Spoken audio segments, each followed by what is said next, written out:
to light the inaugural lamp and flag off the program for today.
G20 is the premier intergovernmental forum for international economic cooperation. It comprises 19 of the top countries of the world and the European Union. The forum plays an important role in shaping and strengthening global architecture and governance on all major international social, economic, and political issues. The presidency of G20 is held by India from 1st December 2022 to 30th November 2023. The theme of India's G20 presidency is Vasudev Kutumbakam, or One Earth, One Family, One Future. The Youth Y20 Consultation is an official consultation forum for global youth from all G20 member countries to be able to have dialogue and engagement with each other. Y20 encourages and enables youth to share their perspectives on the themes of important global issues and exchange their ideas. It is an extreme privilege for us to host this Y20 consultation this year at our very own KIIT University. In a span of mere 25 years, we are proud to say that Kalinga Institute of Industrial Technology has made a tremendous mark in the education sector and has become a preferred and sought-after destination when one thinks of professional studies. Its incredible transformation is truly a journey from soil to silver. Today, KIIT offers professional education to around 40,000 students from across India and more than 65 countries. We have received accreditations and affiliations from prestigious national and international bodies such as ABET USA, IET UK for our research, innovation, publications, and citations. KIIT is ranked in the cohort of 601 to 800 in the Times Higher Education World University Ranking. KIIT has been accredited with an A++ grade by the National Assessment and Accreditation Council and with an All India 20th rank by the Ministry of Education, NIRF.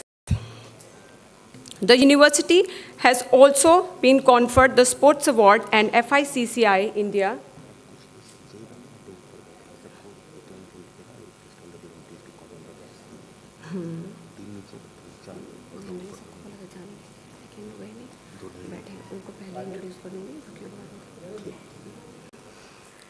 FICCI India Sports Award for the promotion of sports. KIIT has also been chosen for the Rashtriya Khel Protsahan Puraskar Award 2022 for encouraging sports through corporate social responsibility.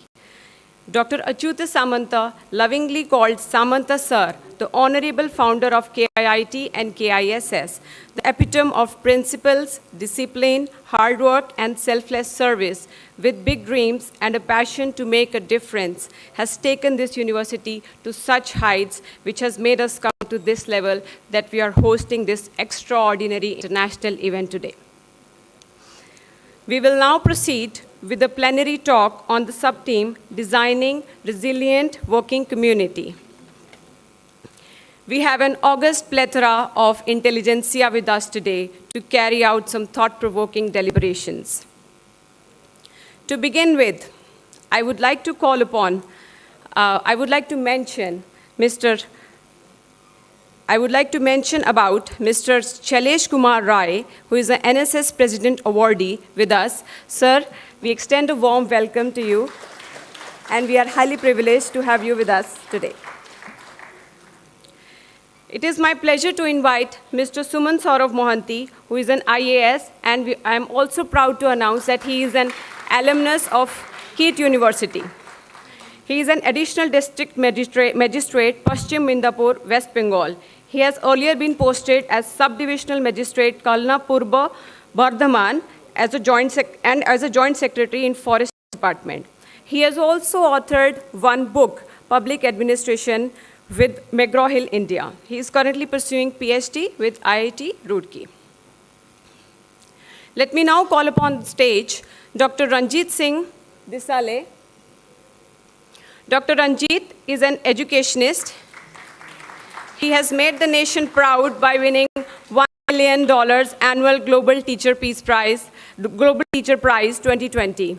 His innovative teaching works demonstrating scientific experiments from his own science lab and adding QR codes to primary category books has now been adopted by NCERT. Sir, we are deeply honored to have you with us today. Next, we have Ms. Pankaja Sethi with us. Ms. Pankaja is a textile designer, artist, and researcher. She's working with Adivasi women and weavers over 14 years. She is a recipient of many awards, including Tata Fellowship and Ministry of Culture Fellowship, Sahapida, UNESCO Fellowship, Nehru Trust for the Indian Collection at the Victoria and Albert Museum. Ma'am, you are an inspiration to many of us, our students sitting here. We extend a warm welcome to you. May I now have the pleasure to invite Mr. Vijay Nishant on the stage. Mr. Vijay is an environmental activist, an animal rights activist, and an urban conservationist. He has worked as an intern at A-Tree and has been a volunteer for Bruhat Bangalore Mahanagar Palike, BBMP's forest cell for more than 10 years. We are delighted to have you with us today, sir.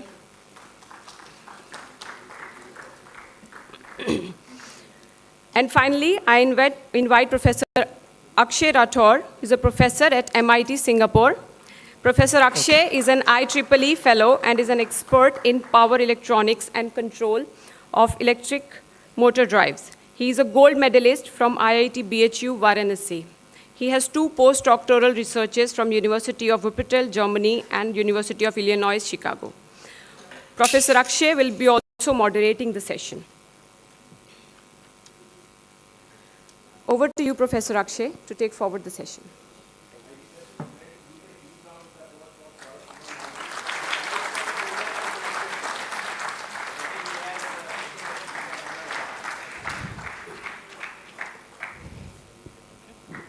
Yes. Yeah. Yeah. So, at the time of 10:20. So probably 47 minutes per person. Okay. So very good morning, everyone. So today we are here basically to have a panel discussion on designing resilient working community. One thing you can notice is that everybody is from a different background, from textiles, education, environmental, sports, and administration, and myself from technology and advanced education. I will just give brief idea about the topic, which itself is very wide. Okay, the topic itself is very wide.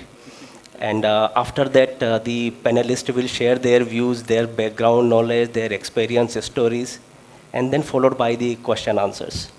Okay, so first of all, what does resilience means?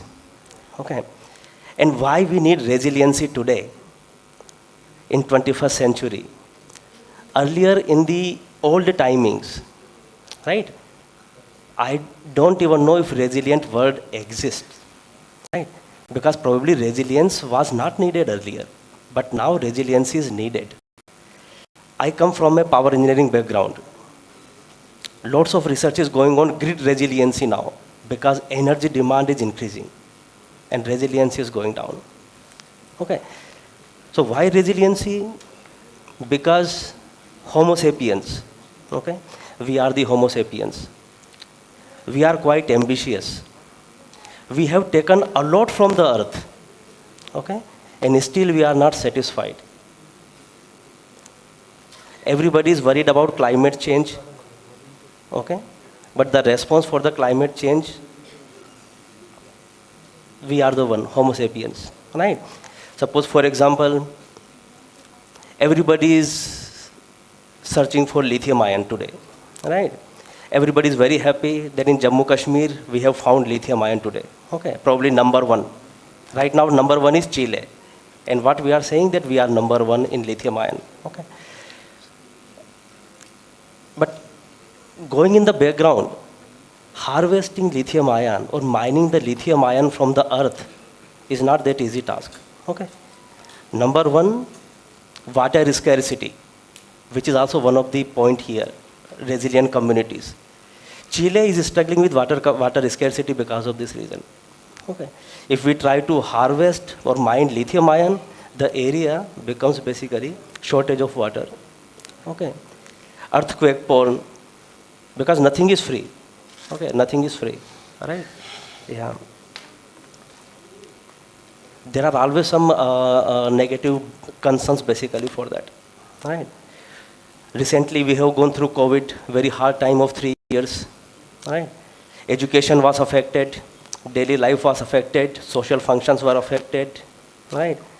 Hospital, medical facilities were affected. We have seen basically in the phase 2 in May, June. All are the results basically that we were not ready for that. The society, the community is not resilient. In very simple word, resilience means immunity, right? Do we have the strength to fight? Are we capable? Are we ready to recover? Are we ready to restore ourselves? Are we prepared? Can we recover? Can we restore ourselves? Right? Many times somebody is sick, immediately takes the paracetamol. Without thinking that, okay, 3 days I can fight. I am capable of recovering. I have the immunity. I have the robustness inside my body. Right? That's resiliency. Right. Like RRR movie is very famous, right? Got the award recently. So there are 3 pillars, 3 R's of resiliency basically. One is robustness. And the number 1 is responsibility. Okay? And then the recovery power. Okay? That makes us responsible. And responsibility is shared responsibility. Not the government. Okay? Not the society. It comes from us. Okay, and then goes from individual to the government, individual to the society, to community, and to the government. Okay, it is not top-down approach. It is bottom-up approach actually for the resiliency.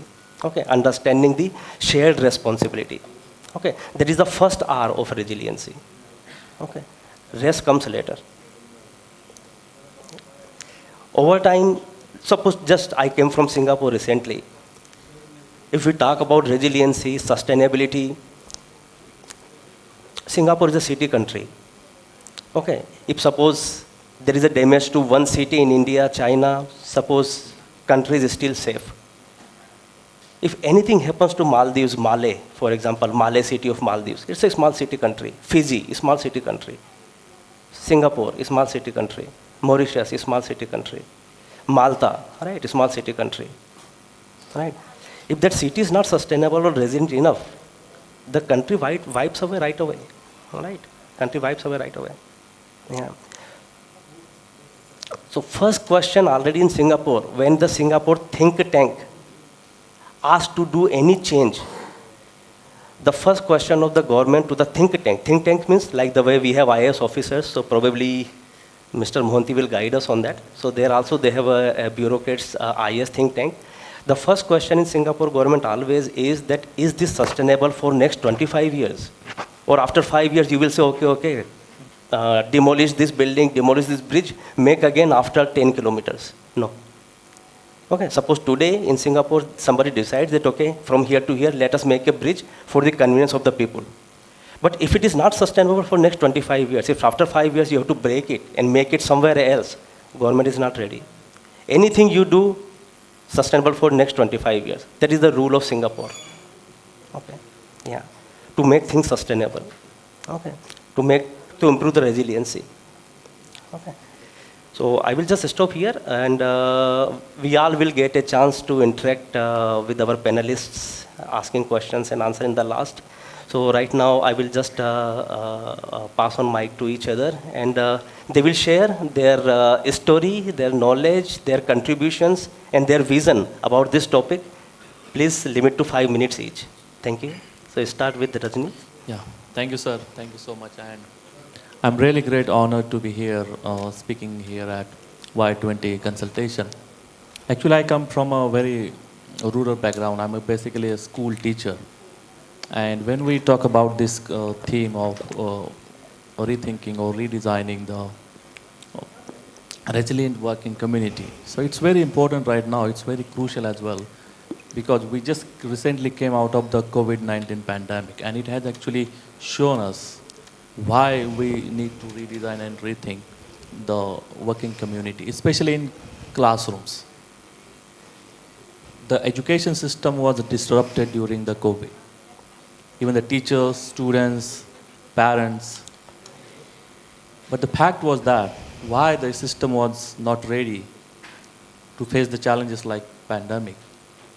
This was the first time this generation has faced such a pandemic. But the fact is that the students of this 21st century are being taught by teachers of 20th century, using that 19th century curriculum on an 18th century techniques. So that's a fact. So we are not preparing our next generation. We are not cultivating or embedding their culture and values to face the challenges in next pandemic or next future. So I think it's very important in a teacher's perspective, or as students and the parents' perspective as well. We should be now redesigning our working community to make sure that it is sustainable, and this working community, the practice of the working community should be adaptive, and it should face the challenges, upcoming futuristic challenges. How we can make this working community more feasible and adaptable? I'm just proposing a PPT formula. So PPT means P stands for people, P stands for processes, and T stands for technology. That PPT formula will help us to design a resilient working community. When I say the people in PPT formula, so peoples are students, teachers, or you all are. While we talk about people's resilience working community, we also should make sure that they are physically and mentally well prepared. During the pandemic, students were feeling alone at the home, and their mental stress level was going high. So for the next pandemic, if it happens, we should be ready for the next pandemic by preparing our peoples, strengthening their mental and physical well-being. Second P stands for the processes. What are the processes we adopted during the COVID-19? We were just like struggling. Government was every day, even Maharashtra or the government of India, every day new rules and regulations were declared. People were struggling to find out the better way to tackle the pandemic. So this was not a better practice of processes. The processes should be agile and adaptive, so that students and teachers, or maybe the parents, or each and every member of this community has to undergo through this process of mentally and physically prepared for the next pandemic. And the third thing I'm talking about, the technology. Yeah, it's very important. We know all the importance of technology. We are in the era of technology. Nobody is now not having, like, it's very difficult to find people without mobile or not having, using the technology. But we hardly learn how to use technology. And that's why we struggle while we face such challenges, maybe health challenges, or the mental challenges, or social challenges, or working challenges. When we buy a car, government expects from us that we should have a driving license, right? A person holding a driving license should be driving a car. But when we buy a mobile, we don't really need any sort of license or any course how to use mobile or how to use these gadgets. We just buy the mobile and start using it. I haven't seen anywhere that a course designed how to use mobile. So we just use it for WhatsApp, social media, and all other purposes. But do you know the fact now the mobile devices coming over with high mobile processors and the memory storage as well. That 8 gigabyte RAM memory device of the mobile was used to launch per satellite. So that's a powerful device now, it is in your pocket. But how we are leveraging that technology, just for very small things. So while designing the working community, a resilient community, we need to understand the importance of technology, the gadgets we have in our hands, and how we can optimally use those gadgets. So that T for the technology stands for this optimal use of technology for the betterment of the society, not to disrupt the society. So in conclusion, what I would like to conclude that the challenges of 21st century are required to rethink the way we work, the way we approach to the challenges, and the way we design the solutions. Thank you so much.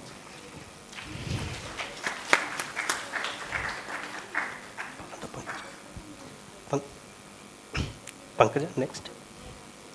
Okay, yes. Is it working? Power.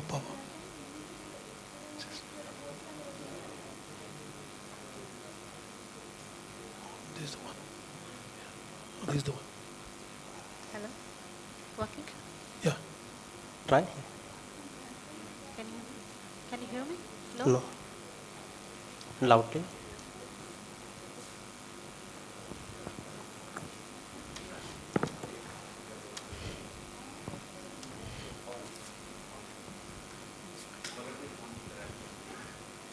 Yes. Mhm. So, good morning, everyone, and good morning, all the faculty members, students, and all the academic delegates who have come from different parts of the world and India and Odisha. I'm Pankaja Sethi. I studied textile designing, and later I studied social anthropology. I want to talk about sustainable design, what is sustainable design, and why sustainable design is important. So, when I started traveling to remote parts of Odisha,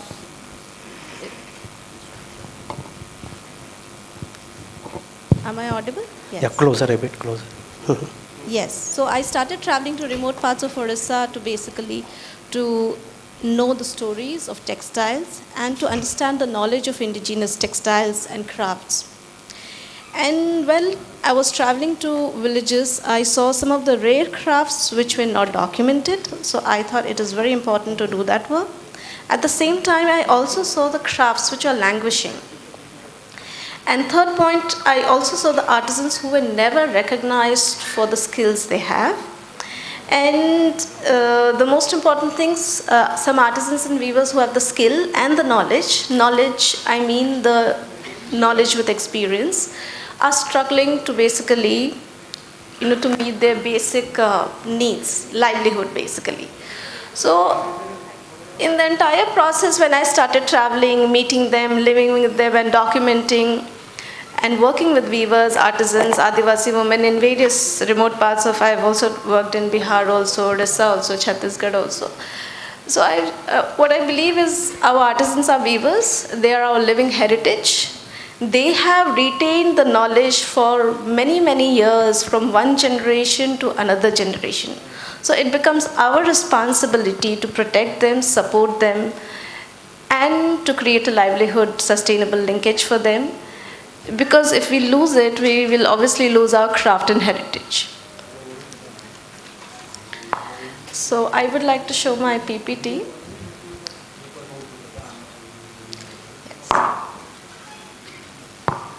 Yes, next. Yes.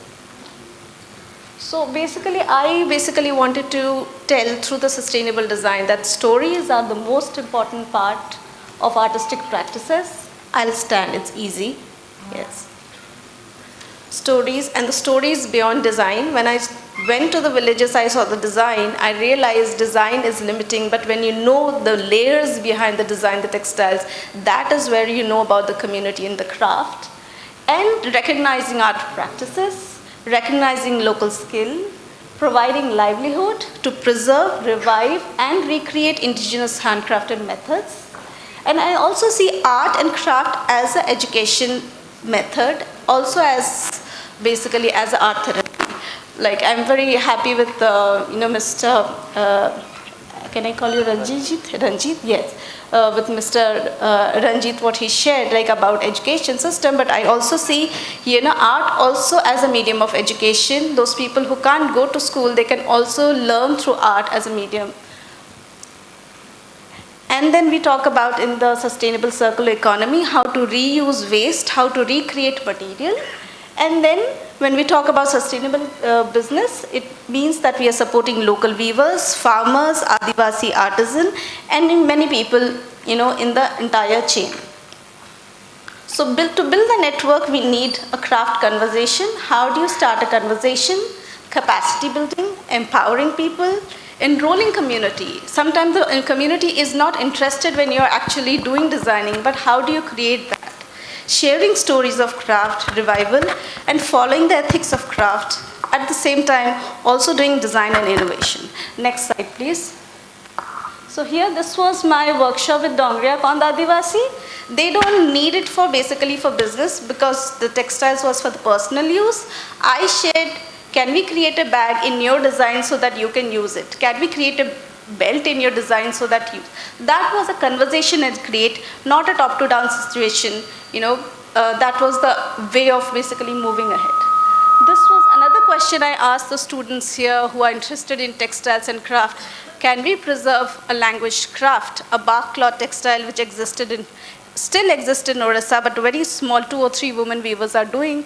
Can we preserve it? Can we revive it? Bark cloth, when we talk about bark cloth, we are talking about that period of time when human depended on environment for survival and existence. Next. This is a small village in Ganjam. Women artisans were never recognized for the craft they were doing. When we went with our camera, they were so happy because nobody gave them importance for the craft they were doing. And this is an example of circular economy, reusing material, environment-friendly method, and also a piece of art. Next slide, please. So this was some of our post-COVID solutions. Basically, after COVID, we wanted to support artisans and weavers. A lot of people don't understand that artisans or weavers are equivalent to daily wages because if they work, then only they make a living out of it. Then another workshop in Jagat Singhpur district, we tried to do a design workshop with women artisans and also train them in dyeing. And this was post-cyclone Fani outreach project with Koir women artisan in Sakhi Gopalpuri using the coconut waste which was damaged after the cyclone Fani. And this was another art camp with Adivasi children, where we used art as a medium of education. So this is just my summary, which I want to say, that in the fast-moving digital world, where fast fashion, intangible spaces, machine products have overtaken, sustaining craft-based community is very, very important, and it's a challenge. Hence, what we create by hand is very, very, very valuable, and it's also a knowledge bank. It's also a craft, tradition. It is our responsibility to preserve, protect, support local artisan community of rural parts of Odisha and India. Thank you.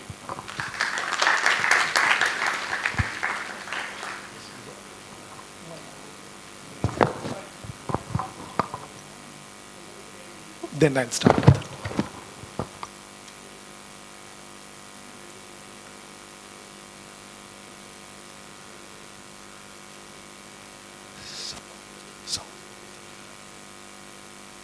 Who is the only doctor in India who trees? Heard of a doctor who treats trees? Meet Vijay Nishant, an engineering dropout who is the only doctor in India who treats trees. That's right, Vijay Nishant is the only tree doctor in India who has turned his patients from this to this. But why do trees need a doctor? You can see all the burning has happened, complete burning has happened. Consider this. Nowadays, not only do people cut down trees with no restraint, but their roots are drilled with holes so that acid can be poured. That's right, acid. All so that a billboard can be seen clearly. I keep getting a lot of acid in case, and the girdling also. They girdle all the tree and apply the poison so the tree can die slowly. And Vijay's effort is to tackle all of this by providing solutions like tree transplantation, root barrier for buildings, and medicine for trees damaged due to pollution. Bangalore is doing very, very good on this front actually, because we have the very good RWA support and the authority support, and we are able to do very good with it. And his impact is not restricted to just himself. His protests and campaigns have successfully stopped companies and quarries from cutting down trees. 150 crore of a fine is slapped on these companies, and the best part is all the animals have come back after 3 years, because all the blasting and all the quarry sound and the vehicular movement pollution, all this kept animals away. Vijay has also actively participated in repealing the notorious Karnataka Tree Preservation Act, which would have made it easier for trees to be cut. To ensure his conservation is carried on, he provides consultation for people and loves taking classes for children, all through his NGO Riksha Foundation. Is there anything you would like to say to viewers and the people who are watching this? People would like to have their own mobile, to have their own home, but I would like to have their own trees also. There you go, guys. I think it's high time we all planted a tree. So let us know in the comments if you're planting a tree and taking care of one, because I'm thinking of adopting a tree as a pet. All thanks to Vijay here. Thanks, Vijay. Thanks.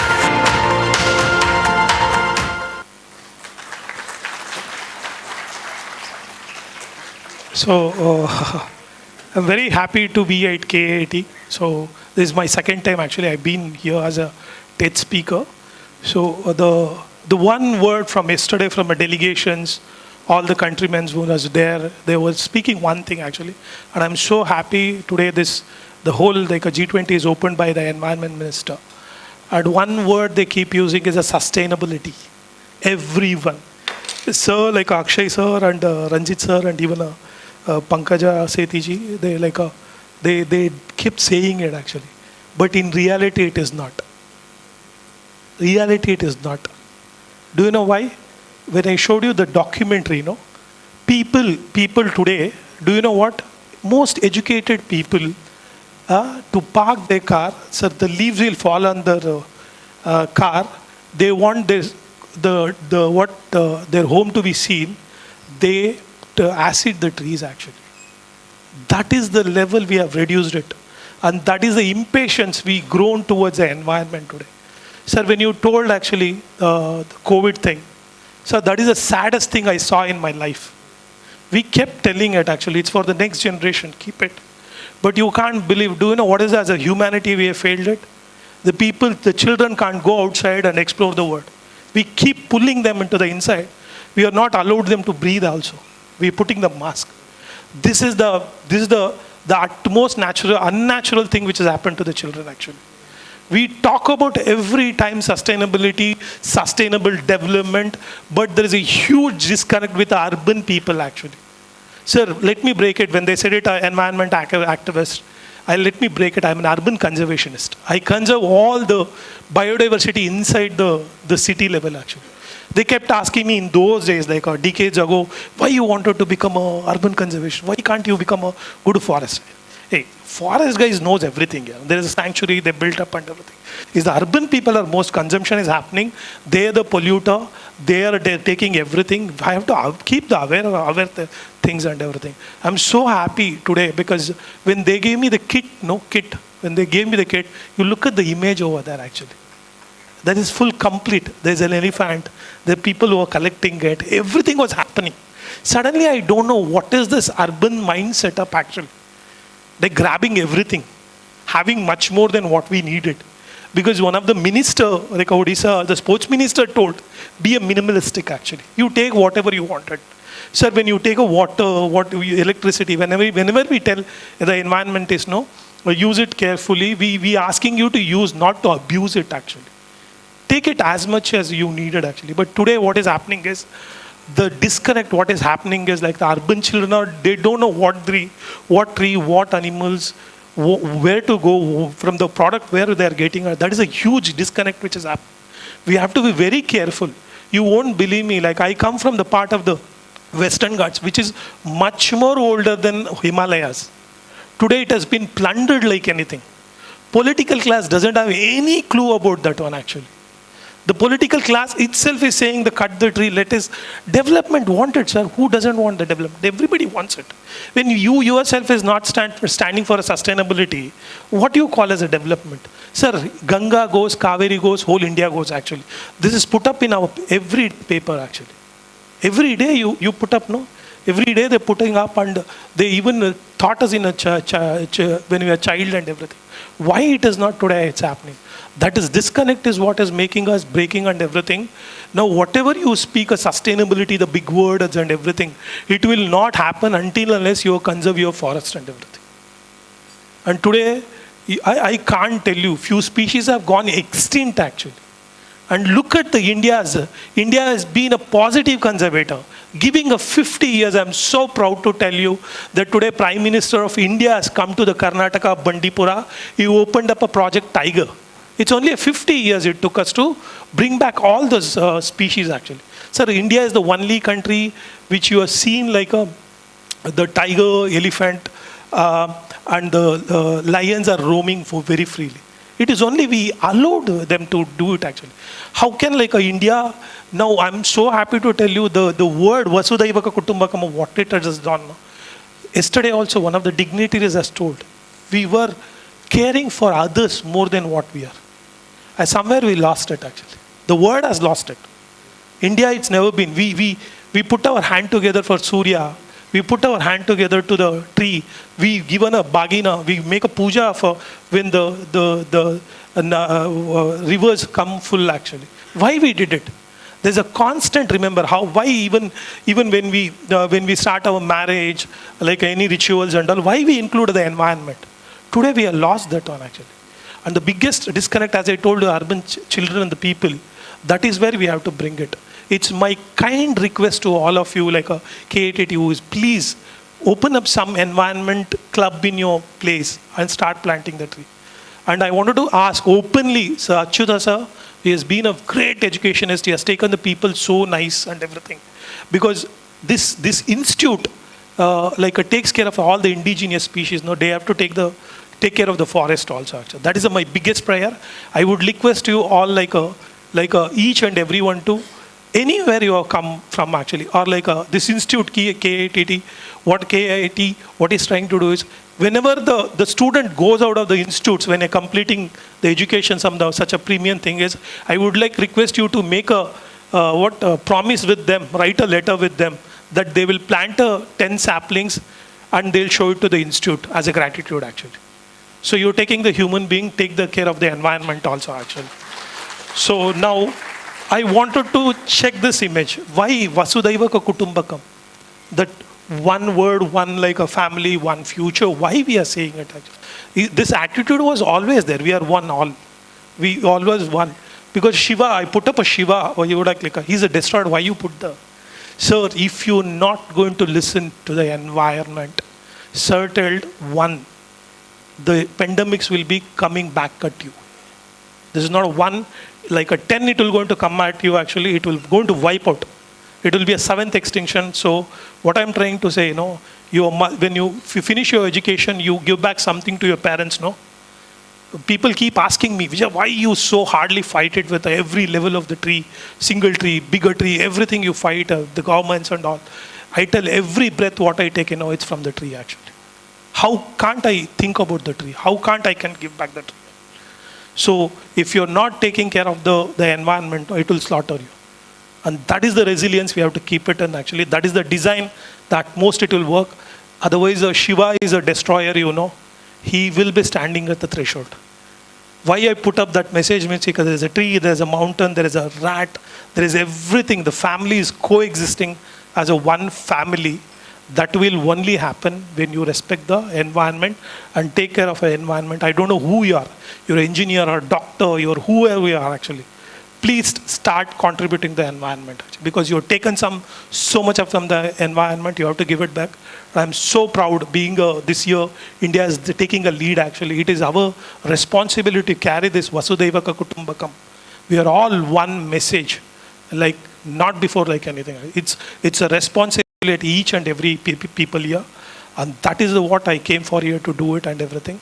And I'm so happy to tell you, when I treat a tree, when a leaf comes out, I feel the utmost happiest. Because I know tree will not give anything. Even your dogs, animals, you give anything, it will come back at you. But I know the tree will not give it to you. But the tree is the most precious thing I've seen in the world. It connects the water, it connects the sky, it people, it connects the weather. Everything, it gives and gives and gives. It never takes. And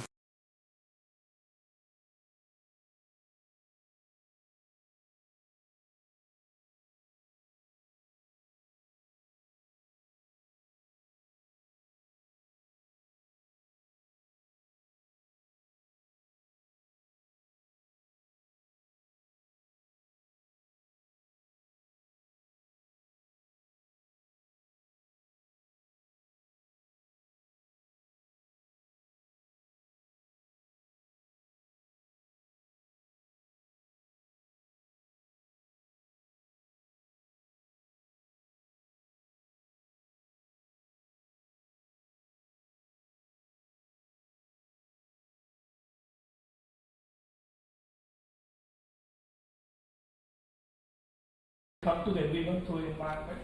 And if we are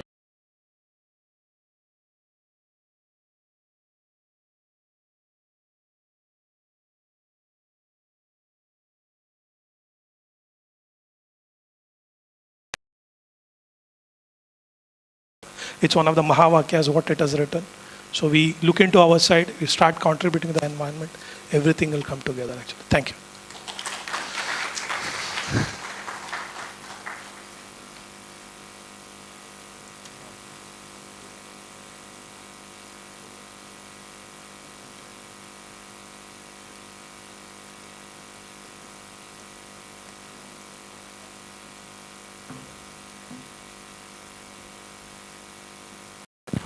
जय जगन्नाथ, नमस्कार।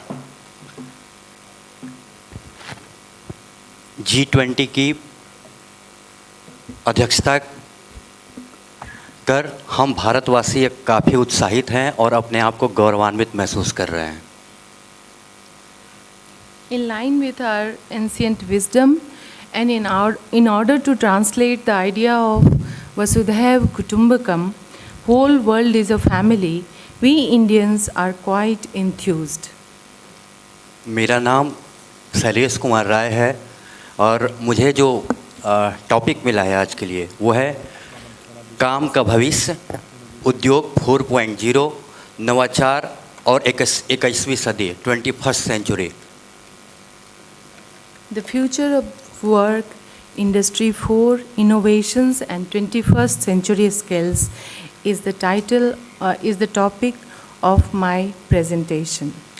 Basically मैं जो अभी काम कर रहा हूँ वो यूथ के साथ काम कर रहा हूँ, और हमारी जो शिक्षा दीक्षा है वो केमिस्ट्री से हुई है, स्नातक और स्नातकोत्तर की। और यूथ के साथ काम करते हुए कॉलेज के लाइफ में मैंने IGNSS अवार्ड, और जैसा हमारे विजय निशांता सर इन्वायरमेंट पे काम कर रहे हैं, मैं भी इन्वायरमेंट पे काम कर रहा हूँ, मैं PM अवार्डी भी हूँ, और मैंने इंडिया को रिप्रेजेंट करा है 9th international youth conference Bahrain में। Basically, I work with among youths, and I have been a recipient of Prime Minister and President Award, and along with that, I have represented India in Bahrain. मेरा जो topic है वो है एक लचीला काम करने वाले समुदाय को डिजाइन करने के लिए कई प्रमुख तत्वों पर ध्यान देने की आवश्यकता होती है। So my topic is resilient community. So in order to design a resilient community, it is necessary to focus on several key elements. इसके बहुत सारे संचार हैं, जैसे मोबाइल है, ईमेल है और नेटवर्क है। ये सभी जो है इस संचार के माध्यम हैं। So these include strong communication. The components of strong communication include mobile network, email and various communication medium. एक लचीला कामकाजी समुदाय को सभी सदस्यों के बीच प्रभावी संचार को प्राथमिकता देनी चाहिए। इसमें संचार के स्पष्ट और खुले चैनल, पारदर्शिता की संस्कृति और यह सुनिश्चित करने के लिए विभिन्न संचार उपकरणों और प्लेटफॉर्मों का उपयोग शामिल है कि सभी सदस्यों को सूचित एवं व्यस्त रखा जाए। A resilient and efficient community should give priority to effective communication among all its members.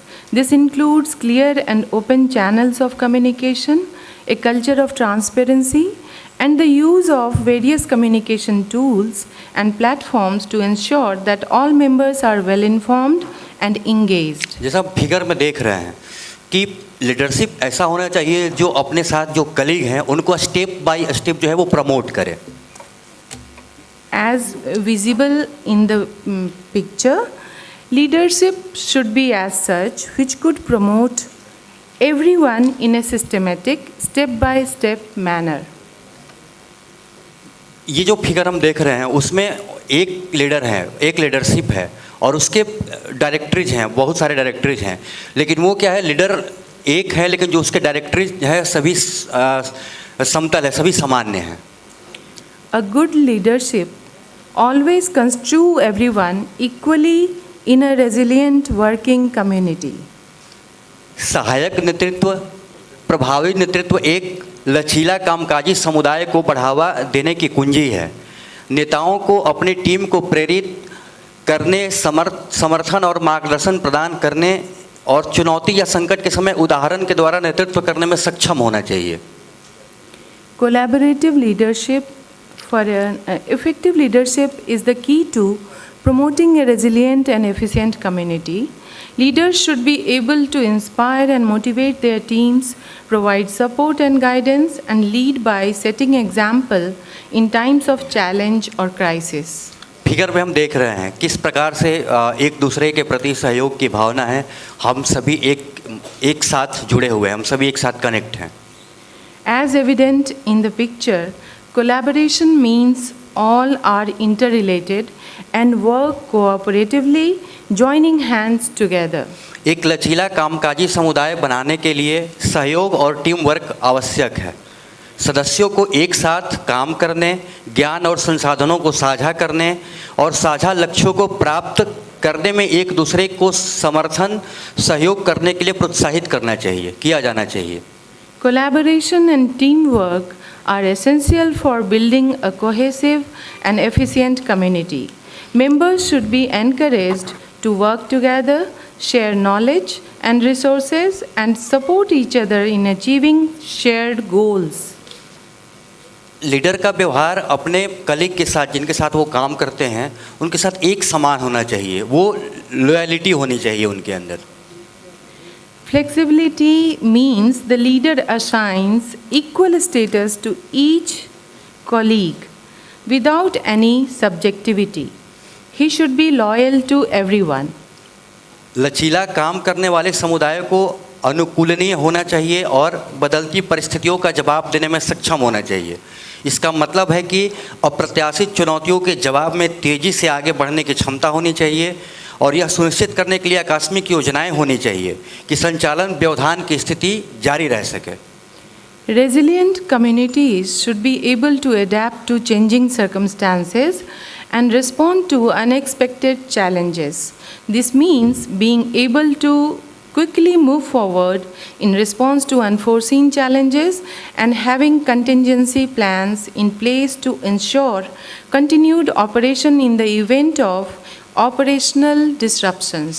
Team में जितने व्यक्ति काम करते हैं उन सभी के प्रति सहयोग करने की आदत होनी चाहिए। उन्हें सहयोग करके आगे बढ़ाने की पद्धति को भी हमें जारी रखना चाहिए। Paying attention to welfare means extending assistance and support to the needy, whosoever it may be. ऊंचे पद पे पहुंचने के बाद भी वो सीखने की ललक होनी चाहिए और हम किसी से भी सीख सकते हैं। समाज का छोटा व्यक्ति ही क्यों ना हो, अगर उससे हम कनेक्ट रहते हैं तो उससे भी हम सीख सकते हैं।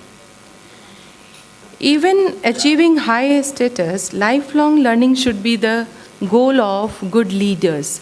Leaders should aspire to learn details even from their subordinates who have very limited roles and responsibilities.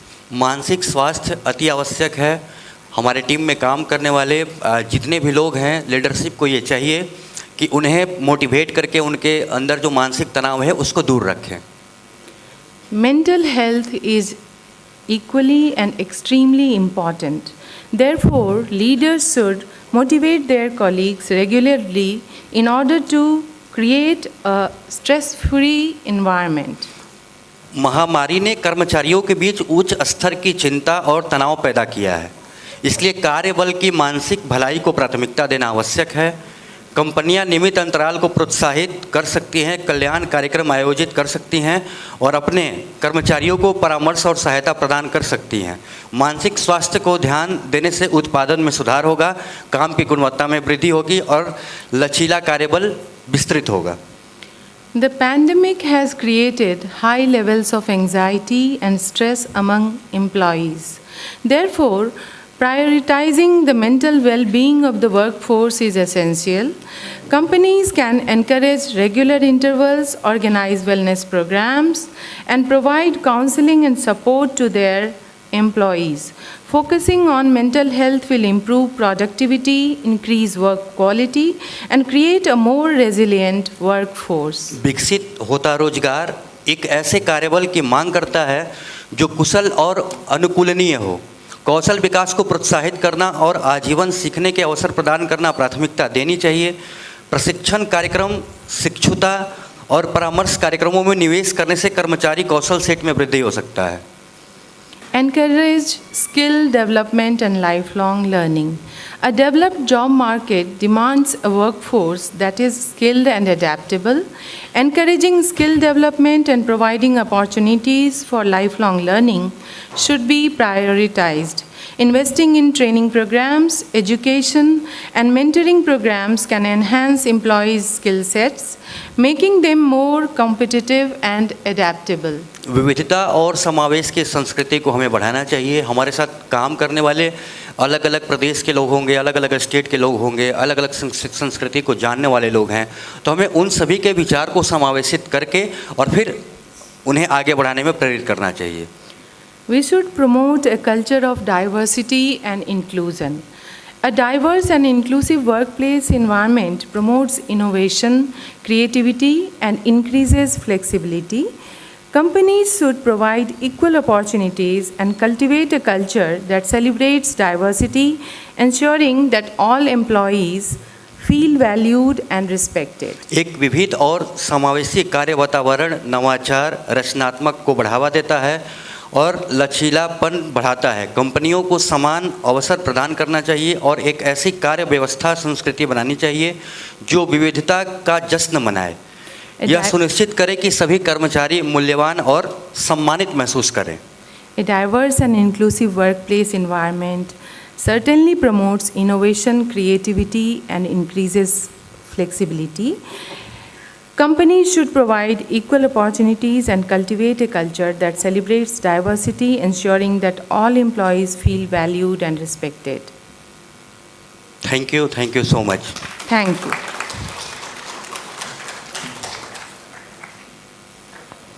Ma'am, for your support. I'll start. Thank you, everyone. It's been a real honor and privilege listening to all the eminent speakers out here. I got to hear many diverse viewpoints. My topic for today is designing a resilient working community. So, before I start, I'd give my inputs as a practitioner. I'm a practicing administrator right now. Why do we need resilient working communities? Is there a need? What could be the real need? Then if we can say, diagnose the issues, then we can come with probably solutions for the same. So if you see India in the world context, we always had very strong working communities, be it in our village, be it at the provincial or be it at the national level. But what has happened over the past many years altogether, these communities worked because they had a lot of diverse factors putting forward for them. Be their class system, be it be strong knit bonds. If you come to Odisha, the place where I belong and the place where I come, every village used to have a Bhagavad Tungi. If anybody has heard about it, Bhagavad Tungi means basically a place where in the evening discourses are given regarding various scriptures, spiritual aspects. And that used to be a melting pot for everyone. Everyone used to come together. In every village of Odisha, you would find a Dola Mandap. Basically, there in the evening, families congregate, they decide, they discuss their issues, they face things as a whole. But then, slowly with advent of urbanization, advent of nuclear families, use of technology, that resilience part of working communities is missing. And what are the effects which we see? Everyone over here has said about COVID. We are going to face climate change. We are facing urbanization at extremes where there is hardly any inclusivity. There is urban poor and there is the urban rich. Even in rural areas, communities are getting disintegrated. There is no more that resilience or that pull factor. Law and order, crime rate, etc. are also facing a very high, increase because of lack of resilience in these urban work communities, work ethics. So, as a whole, the society has a lot to lose if you are not creating or designing resilient work communities or resilient work structures. So I'd like to relate my very simple experience. I was Joint Secretary Forest in Government of West Bengal. I had gone on a field trip to Sundarbans where women make jungle honey. So it's a very successful enterprise. You can find it in Amazon also. Mohoban, it's the brand name.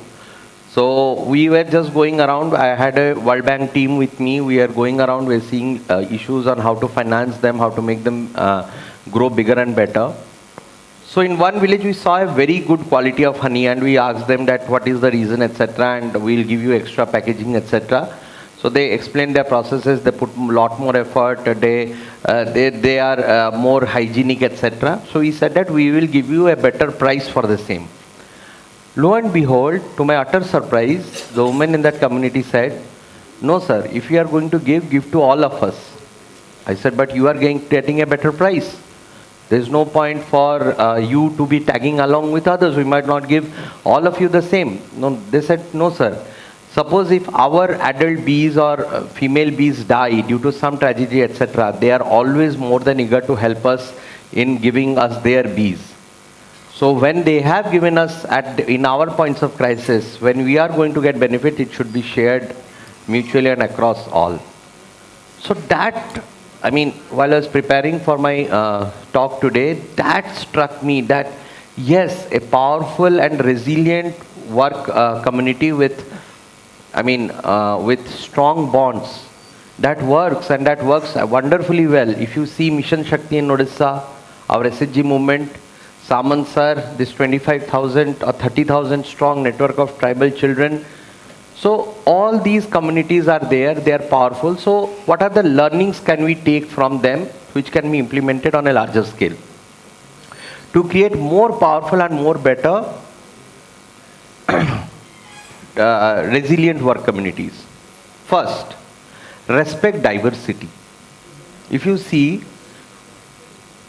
India, going back to our past Odisha context, if we respect diversity in any community, that builds up a strong work ethic.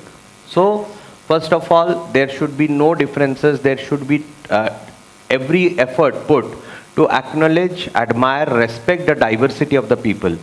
Diversity as in diversity of caste, creed, religion, diversity of, say, knowledge. I could be more knowledgeable, somebody could be less, I could be less, somebody could be more. That diversity has to be respected. That is a fundamental stone in designing a work community. Second, collaborative networks. I mean, the point which really drew me to this is G20. In speaking in Bhubaneswar, I am connecting with a world audience the world over. So my point is that we have to have this collaborative network, collaborative learning wish that we can learn from each other. Think local, act global. Think global, act local. These are two very pioneering concepts I read during my Bharat Darshan when we used to do, suppose, our entire cross-country tour where we learned the diversity of the country. Think local, act global means if you are, suppose, something like a local SHG produce, like Mauban honey, that goes to the global markets. Think global, act local means somebody like Domino's or some pizza manufacturing company respecting Indian Navratri festival and coming out with his Jain brand of pizza. So this approach also helps in creating resilient work communities. Third point, create physical and soft infrastructure. What do you mean by physical and soft infrastructure? For example, urban work crèches for women. Women who are working in urban sphere, etc., work crèches at their workplace. That creates a feeling of solidarity, that creates a feeling of resilience. Soft, social security net. Be it a life insurance policy, be it something which gives them insurance, reinsuring their products, giving them a credit back guarantee scheme to all the work communities out here, be it the gig economy, be it the urban seller who is selling his wares in the market. We have to give them a very soft infrastructure in terms of social security measures, a Aadhaar, a recognition, a UID. This is very important to create a resilient work community. Fourth, education. There is, as my dear friend said here, there should be no stopping to learning. There should be a means to guide these communities to progress ahead with education, be it vocational or be it in the formal field. Finally, we come to stress management. Nowadays, we are all in a lot of stress. These urban communities or work communities, the major point of resilience which can be, the major factor of resilience which can be given to them is stress management. If we are able to manage our stress, we'll be able to think better, think calmer, think more local, think more wisely. Stress management is a major factor, I think, which has to be induced. If you see COVID, many people had after side effects due to stress. I could have something. I could be dead tomorrow. There is no one to look after. I had so many wishes to do. I had so many goals to fulfill, but I could never do them because this is stress. And this is the major killing, major irritant among all our lives. Finally, a good and sound law and order and criminal justice system. I know, I don't think many of you would agree, but yes, a semblance of a good law and order criminal justice system where the citizens feel safe, where the urban vendor, the poor seller from the market, the SHG woman selling her wares, they feel safer, and a criminal justice system which protects their rights. Again, a rights-based approach. There have been many schemes of Government of India, Government of Odisha, across which gives them a right-based approach to creating and surviving and sustaining a resilient work culture. I'm sure by these steps, Vasudhaiva Kutumbakam, we can create and design wonderful workspaces, resilient workspaces for the community. Thank you.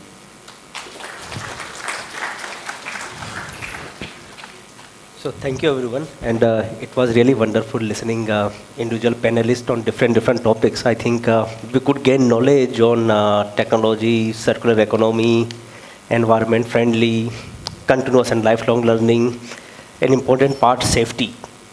So in the interest of time, I will skip questioning from them from my side because we have 15 minutes left. So I open the floor for the audience. This is the time to interact and ask questions to our panelists on their different topics.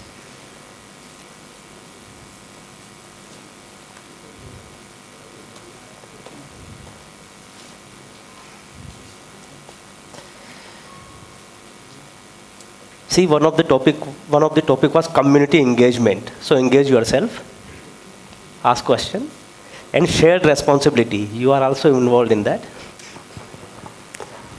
Yes, somebody from there.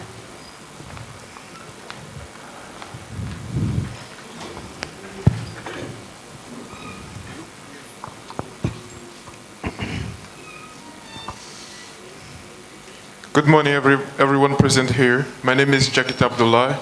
I'm from Ivory Coast and a student from KIIT School of Management. I take this great opportunity to ask a question to this illustrious panel. My question is, what role can cross-cultural collaboration play in achieving sustainable global development?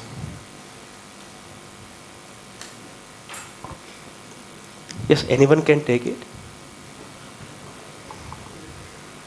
I'll be happy to answer. See, first of all, sustainable development is found in many parts, in every society of the world. There will be definitely some model of sustainable development. Cross-cultural exchange, it will help in learning, but for that, as I told in my speech also, there has to be some basic parameters. There has to be a will to learn, the humbleness to accept that yes, these are deficiencies in my system of learning, I must learn. And there should be also a feeling of generosity that yes, I can give this model to the entire world and to the entire society as a whole, so I could give that. So there should be a humility to accept and understand that yes, this is wonderful. There should be a scalable model, one model of sustainable development which is being used in Ghana, that should be replicated in Bhubaneswar, Odisha, Andaman, or say Tamil Nadu. That model should be replicable. Third is the generosity and the institutional framework. For example, WHO, UNICEF, many organizations, they replicate success stories from other different parts of the world in different contexts. For example, it could be sustainable world agriculture, it could be sustainable climate change. There needs to be an institutional framework to do the same. These three are the requisites. Good morning to all the esteemed speakers and other dignitaries. I'm Promi Baidya from Bangladesh and currently pursuing BBA at KIIT School of Management. So as Suman sir, you have rightly mentioned about stress management. I would like to ask a question to you on how to manage stress effectively in this era of a difficult work-life balance. Thank you, sir. Thank you. So first of all, recognize that you are in stress. Recognize the fact that we are all under stress. We don't recognize that until it's too late. When we are not able to do a balancing between our, suppose you are in academics, you are not able to give priority to your family during your academics time, you feel that you are too busy, in fact, to give a call to folks back home. That is a sign of stress. So how do you do that? Prioritize. Learn to prioritize your life. Life can never be about one thing. Life can never be, I mean, nature has designed us all in a way that we cannot put our focus on one thing. Then the other things start disappearing or starts getting manhandled. So prioritize. It has to be academics, it has to be your career, it has to be your family, it has to be your own personal self, your healthy body and mind. Second, do some stress negative activities. It just doesn't mean buying a smartwatch, because I've been buying one and I've not been able to the stress monitor continuously beeps. Find half an hour for yourself, for your body every day to just relax. Just relax. Tell yourself you have done good, you have done better. There's a rat race out there, but you are not a rat. You are not here to compete, you are here to enjoy. You have done well. Your parents are proud of you. People back home are proud of you. Your friends are proud of you. Because there's so much negativity surrounding the competition myth around us. I cracked UPSC. I was preparing for, say, around 10, 12 hours a day. There used to be intense chatter about who is going to get what is going to happen, what is going to... I just completely shut myself off. That doesn't help me. I just said, I'm good. If this doesn't happen, something else, the Almighty is kind enough to me. I'll find my own being. But I'll be happy. I'll be happy for the opportunity that He has given me. So I think this is a very small, there could be other steps, but 30 minutes for yourself every day to counter stress. Second, realize which things are making you stressful. Try to work on it. 2 things. Yeah, anybody from the panelists want to add more? Excuse me. Only one question. Okay. Thank you. Invited guests, faculty members, and my fellow students, good morning. My name is Simon Macharia, and I'm a graduate student at the KIIT School of Management. I'm coming from Kenya, and my question is, considering the way youths today are concentrating on digital technology, and digital technology is expanding to the villages and the rural areas, which is the best approach to sensitize the youth and the people at the ground level on healthy and resilient work practices, especially now that we are facing an inflation. We are coming from COVID-19, which is the best adaptable ways which can be sensitized and carried upon to create better working environments. Thank you. So actually, when we talk about the technology has actually changed our lifestyle. The way we just wake up early morning just by having a mobile phone ringing and alarm with that. But this device or these gadgets can also be helpful to prepare your life better way. What is happening right now, this is actually putting a stress or pressure on us. In 2 minutes or 3 minutes, I'm just using my mobile and checking how many likes on Twitter I have, how many likes on the Instagram I have. So our life is actually controlled by the gadgets. So we need to control ourselves first while using technology to manage a good workplace. Technology can be used, or the gadgets can be used, just like Mr. Mohanty was saying. He bought a smartwatch, but still he's not controlling the stress. So technology itself is not going to solve the problem. You yourself has to decide how I can take a help of technology to build a good working community or to resilient working community. So technology is one way, one kind of a solution, but that's not the ultimate solution. The solution can be provided by yourself to control the technology to solve the problems that you are facing. Technology itself will not solve the problems. I hope I answered your question. I'd just like to add one line here. See, it's about a technology. So what is the alternate structure that you have? If you see water harvesting, people in the mid-90s or early 2000s, they started digging up, they used geosensing, etc.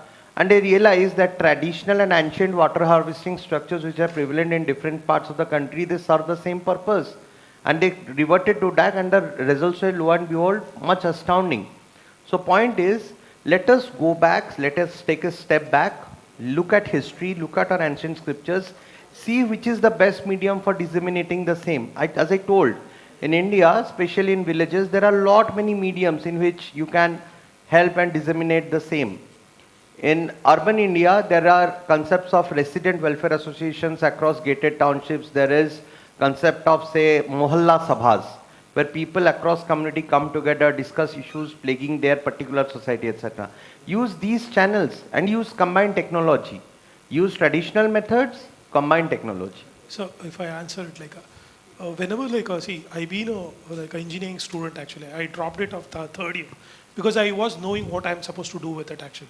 Even though I'm very fond of technology, I used the solution of a technology before a decade to digitalize each and every tree in the urban areas actually. I pioneered it actually. When I pioneered that digitalization of the trees, it will only not only track the each and every tree, people are use that data to make a research out of it, the use of benefits out of it actually. So when in the technology people talk, it is not about your like a Facebook or a Twitter or the other thing is. You can have it. That is very important actually. But how much it is going to be personal, how it is going to be a benefit to the society, that margin has to be drawn out actually. It's not like, as I said, taking for every 5 minutes and everything. It's not that technology. The technology is to how you connect with the benefits and the value you created, then only it will going to be useful. Use the technology, don't abuse it actually. Most of the thing it's abusing is what is happening. That's why we are not able to communicate or do it. And sir, like most of the thing is now they use it for the entertainment purpose and everything. Exactly. We required it. I was not saying in entertaining it actually, watching a movie, sports, everything is required. But how you use it for the society and benefit it, how do you create a circular economy, like putting some the value for it actually, that will help you technology. We should be very careful with this both the segregation of it actually. So in that way, the technology always been ahead actually. And my point is that technology, we have a very good propensity to abuse technology. Yeah. But has ever technology told it? I mean, suppose if I'm telling that I am under stress, what I can do is I can Google and say, I am under stress, what are the different mechanisms? Why are we forgetting there's a friend at my back? There are parents back home, I'll talk to them that I'm stressful about it. Why are those stopping? These are the questions which we should be asking ourselves today. Technology is not to be blamed for everything. We are misusing the use of technology. Abusing it is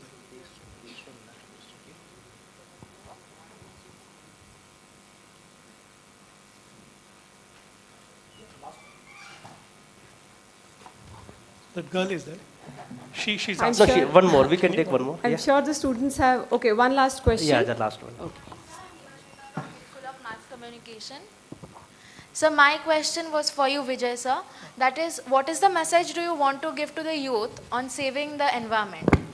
There's a two thing I told actually. Like, you can have your own mobile, you can have your two-wheelers, you can have your own. I would request you to have 10 trees in your name.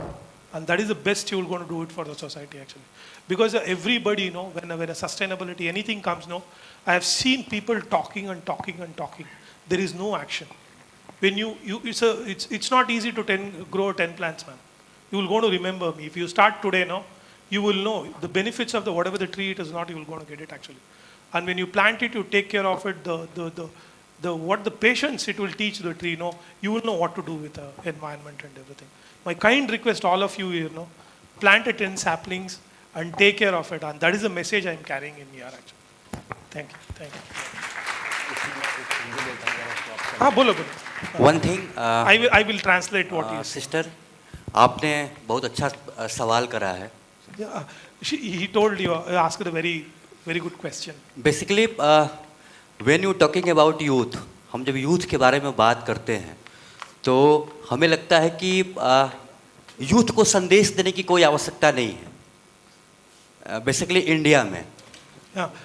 Youth doesn't need, they don't have to take a message from the people actually. Youth knows what it has to be done. जब हम environment की बात करते हैं, जब हम पर्यावरण की बात करते हैं, तो हमारे यहाँ स्कूल के समय एक हमने छोटी सी कविता पढ़ी थी. एक छोटा सा हमने एक इतिहास पढ़ा है. उसमें ये था कि एक राजा एक रास्ते से जा रहे थे. He has read one a poem. The Maharaja was going in the street actually. रास्ते के किनारे एक 90 साल के जो बुजुर्ग थे, वो पौधे लगा रहे थे. और उनकी स्थिति ऐसी नहीं थी कि वो वहाँ पे बैठ करके वो पौधे लगा सके, लेकिन फिर भी वो पौधे लगा रहे थे. Is an old age, like a 90 years old person, also planting the saplings, even though it did not have that energy to do it. महाराजा ने उस बुजुर्ग की स्थिति को देख करके उनसे मतलब वो आश्चर्यचकित हो गए और उनसे रहा नहीं गया और फिर वो उस बुजुर्ग के पास जा कर के और उनसे पूछते हैं कि उन्हें प्रणाम करते हैं और पूछते हैं कि आप जो ये पौधा लगा रहे हैं क्या आपके जीवन तक ये पौधा फल दे पाएगा? Like Maharaja was very curious, like why you were planting it?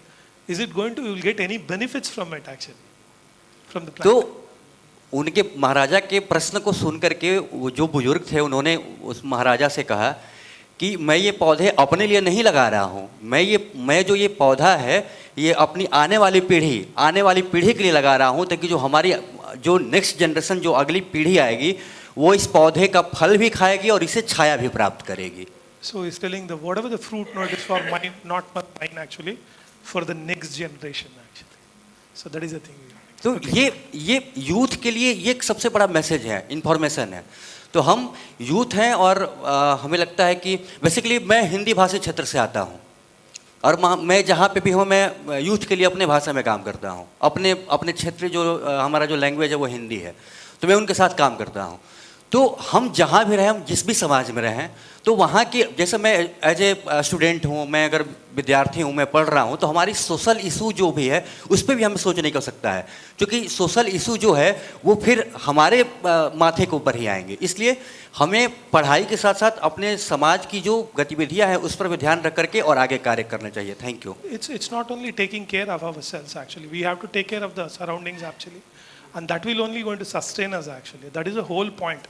See, like when he telling the planting and everything, that is what we are asking. Any education, no, it should push us to service, not that the end of this one. No, the people keep asking, will I get this salary? You will get it, man. You will get it actually. But what we will going to give it to the back society, and that is going to matter, and that is the whole point. He's saying it actually.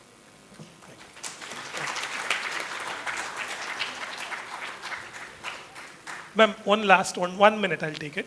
I'll tell you why, the example. There's a beautiful story because I want to tell you, because the people, no, they say, no sir, we don't have the money, we don't have a power, we can't do it, all this he's saying it actually. Whenever I ask you to plant some saplings and all, no, there's one beautiful story. There's a Partha and Arjuna, there's two guys, hardly a 7-year-old and 8-year-old, ma'am, actually. So they kept seeing one of the tree in the Whitefield area in Bengaluru. They kept watching. They observed a 70 kind of a species and a squirrel roaming on the tree because they are staying in the second floor actually. They always kept seeing it and they are so attached to the trees and everything. No, someday what has happened? The root was going to the drainage system. So all the 400 people, no, they came together. They thought to cut it actually, the whole building. Okay, these guys like how can they do it? Do you know what they said it actually? This is a home for that certain species. If the tree is gone, where they will go actually? And they kept fighting with his father and they kept crying and everything. You won't believe me, they somehow Googled me and searched me and they got me. Then I went to the children, do you know what they said it actually? They bought their piggy bank, they told, sir, I'll give you all this money, you save this tree actually. Then I was so happy to see. You won't believe me, then what I did it is actually, they told, don't keep your money, but one condition I'll do, you have to wear your uniform the day where I treated the tree. So you have to play a nurse to me actually to save the tree. And they did it actually. You won't believe me, sir. There's the drainage was here, the tree was here. We took a to 180-degree cut actually. There is something called the root barrier. We placed it, the root barrier 6 feet under.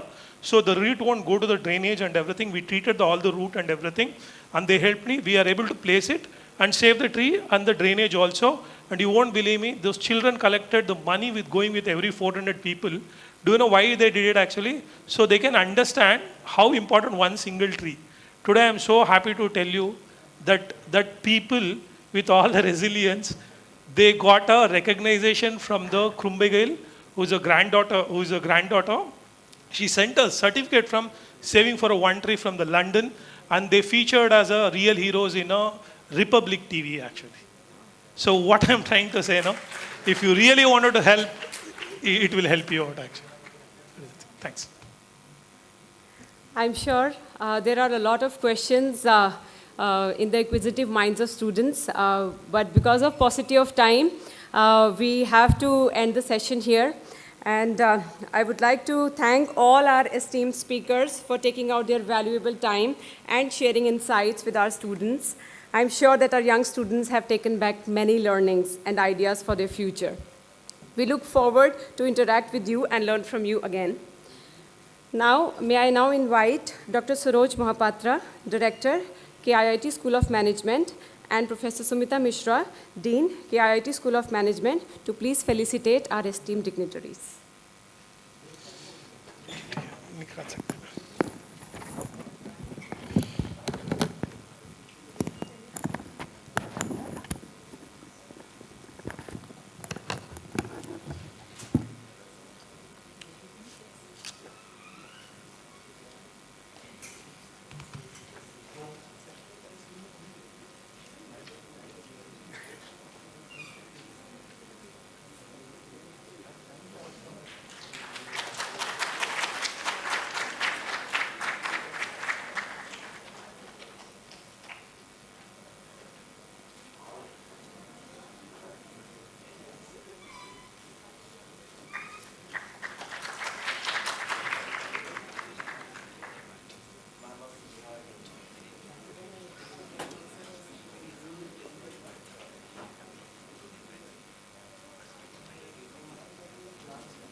KIIT deemed to be university conducted some competitions pertaining to Y20 consultations. Now we would like our guests to hand over the certificates to the winners of group dance competitions held by our university. I would like to invite Professor Akshay Rathore to hand over the certificates. I will call out the names of the winners. This is the category group dance and the team ensemble crew. Briti Majumdar. Do we have Briti with us? Aisha Jain. Himel Jaina.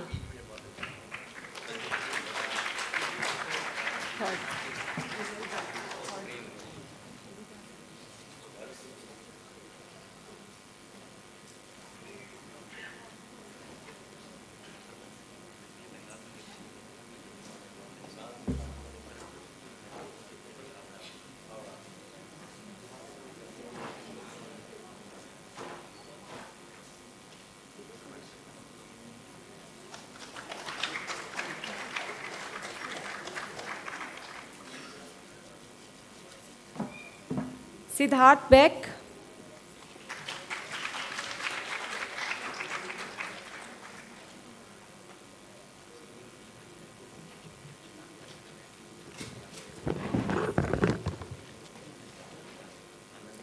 Saurya Jyoti Bhaumik.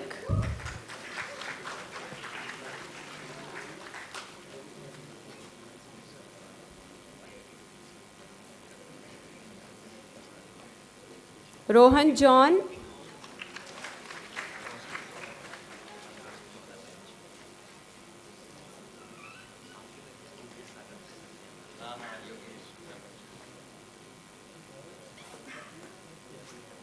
Somen Shekhar Biswas.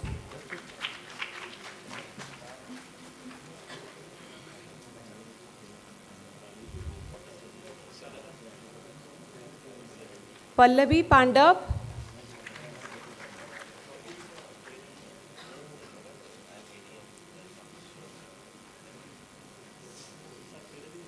Ankit Kumar.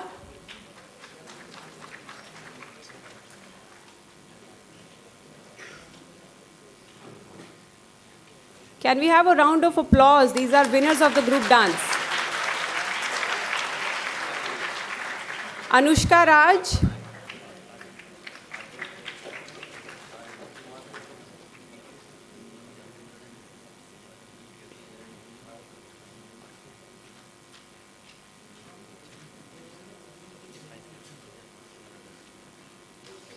Huge round of applause, please. These people have taken part in a competition and won against many teams. I would now like to request Mr. Suman Saurav Mohanty to come forward. Saujanya Mohanty.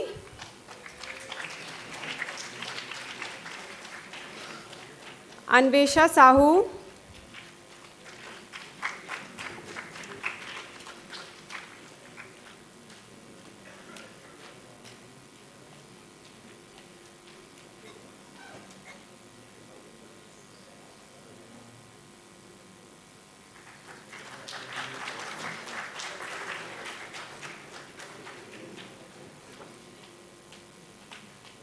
J. Tamanna.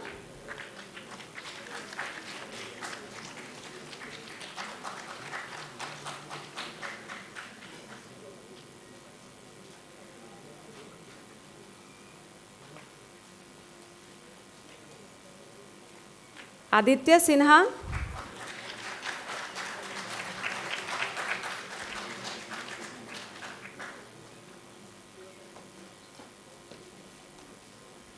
Diksha Kar.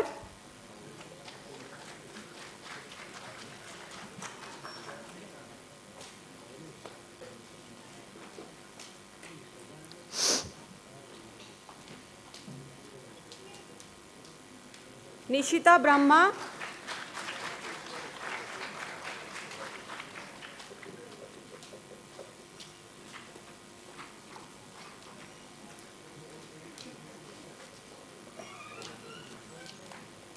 Shreya Mohapatra.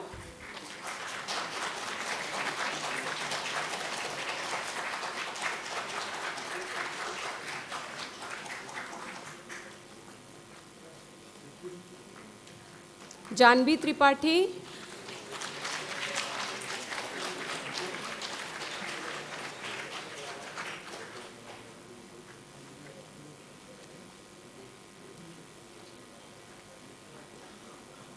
Last but not the least, Anvesh Rao.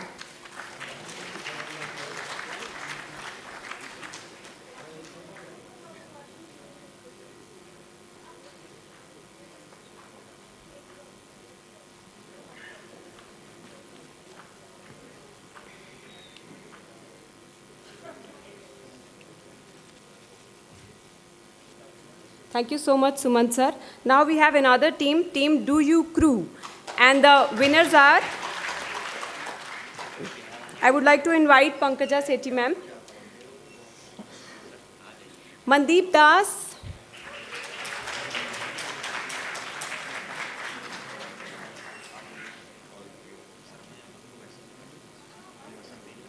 Amlan Behra,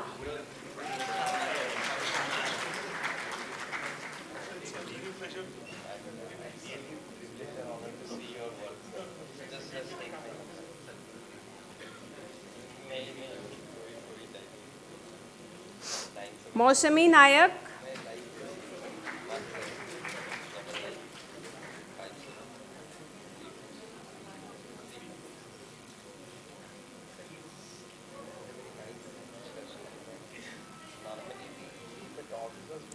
Sayani Mondal.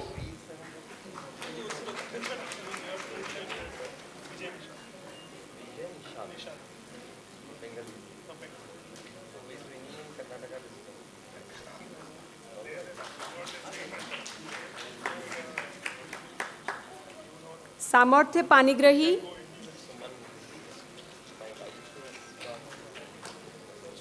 Do we have Samarthya with us?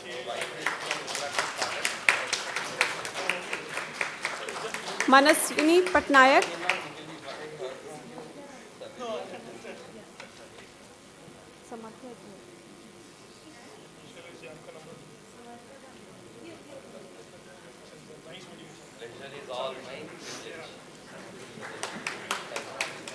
Tanisha Bala.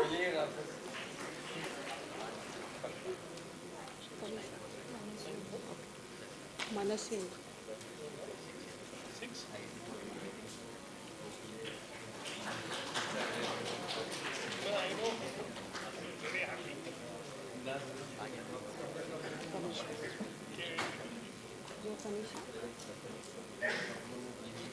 Himanshi Bahal.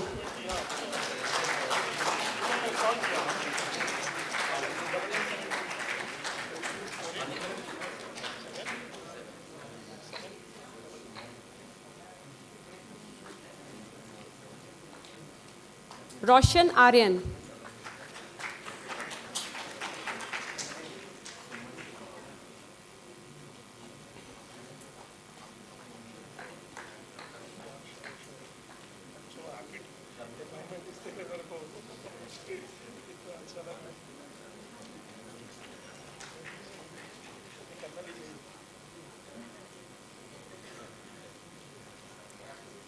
Now I would like to invite Vijay sir to please hand over the gifts.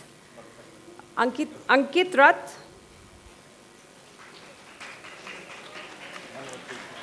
Kainika Das.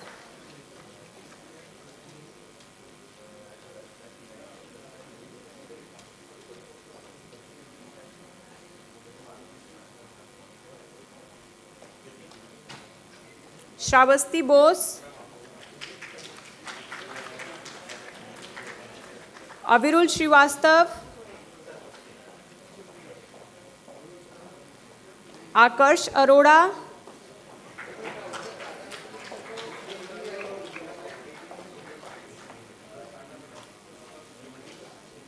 Sneha Das.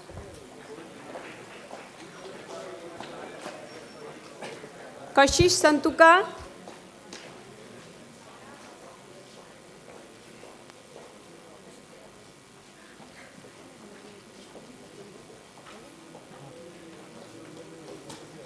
Sukriti Shukla.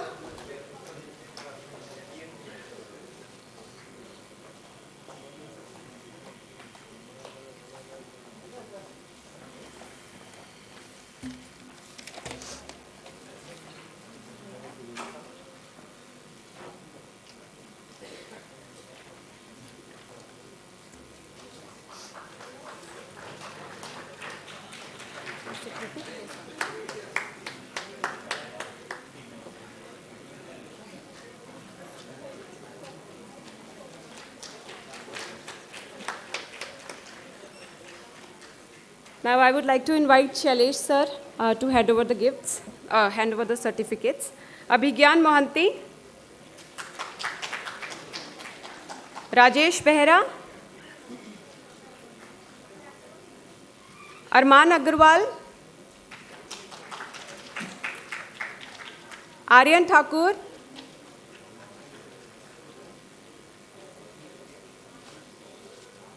Nikhil Kumar Sahu,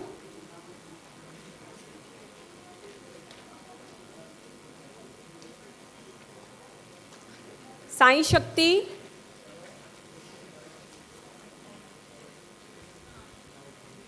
Siddhi,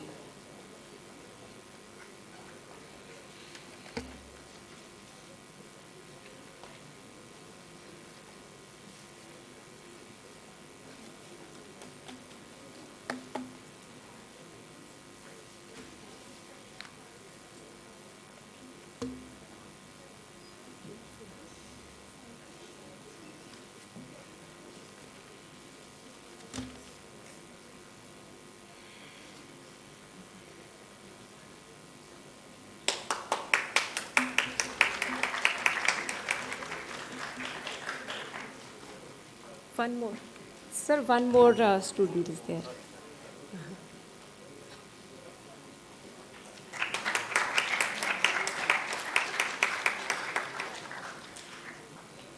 Thank you, guests, for gracing the occasion today. With this, the first plenary session is now concluded, and I request the guests to take up their places. Now we start with the second plenary session for today. This session has the sub-theme Youth and Work. I request the audience to please remain seated. So we have the students of KIIT University as part of the plenary session today. Let me announce the names.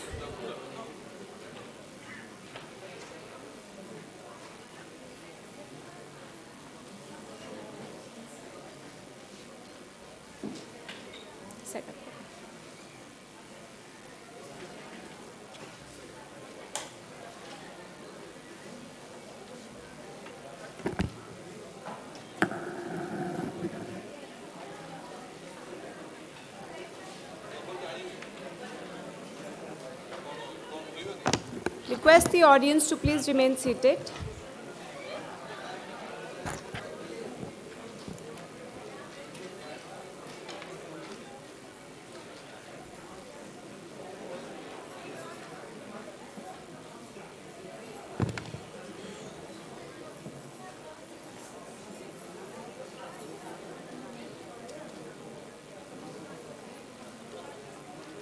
सब लोग आए हैं तो जिनका ये सब present होगा. Hello, check. Check. Hello, hello. Hello. Hello.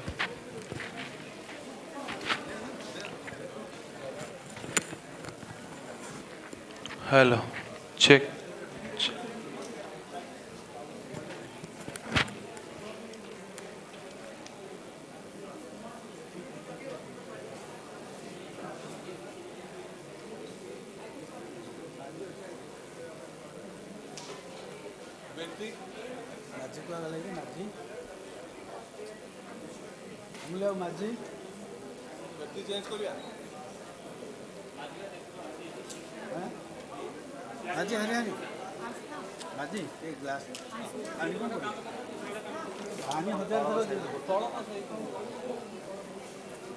Excuse me.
would like all of you to please be with us because we are going to discuss a very important topic. And I saw many of you leaving.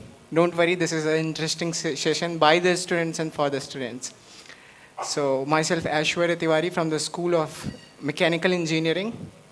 And so today we are going to discuss youth and work. How our work ethics is connected to our livelihood and how we are going to achieve upcoming goals regarding sustainable developments and others, and how our youth needs to work on their level. So I would like my friend Tanvir to kindly start with his speech, and he would like to interact with you, and then we will proceed further.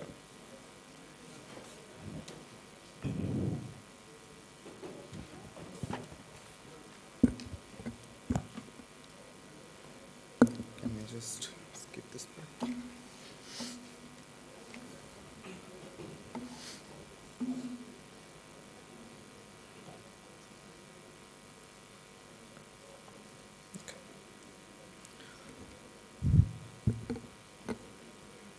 Good afternoon, everyone. I'm MD Tanvir Ahmed from the School of Mechanical Engineering. And here we are today for the Y20 program, the Youth 20 program, which is actually happening all over the world under G20 for the youth empowerment. Now, if we want to talk about youth and work, that basically includes all type of works, right? But the fact is, when you have to work in multiple sectors, like there are so many sectors like science and technology, there are health sector, there are medical sector. But the fact is, when you are just trying to be a good human being, that is the most important factor of today's world, with this, at the same time being paced with technology. So I am here to talk about the youth and the charitable work or the social work which should be happening all around the world for creating a good environment for our future generation and our juniors. Let me start with an example. Like when you are with this kind of charitable work and social works, that is something that will make you moralized, that will help you to develop the moral values of a good human being in yourself. And why that is important? If you think that a dishonest, skilled for your company, at the same time when an honest, unskilled people, he might be very helpful for your company in the same way that he might learn the skill later on. And why it is important? The skill, the technology that is changing very rapidly. You cannot adopt all the technologies within a month, right?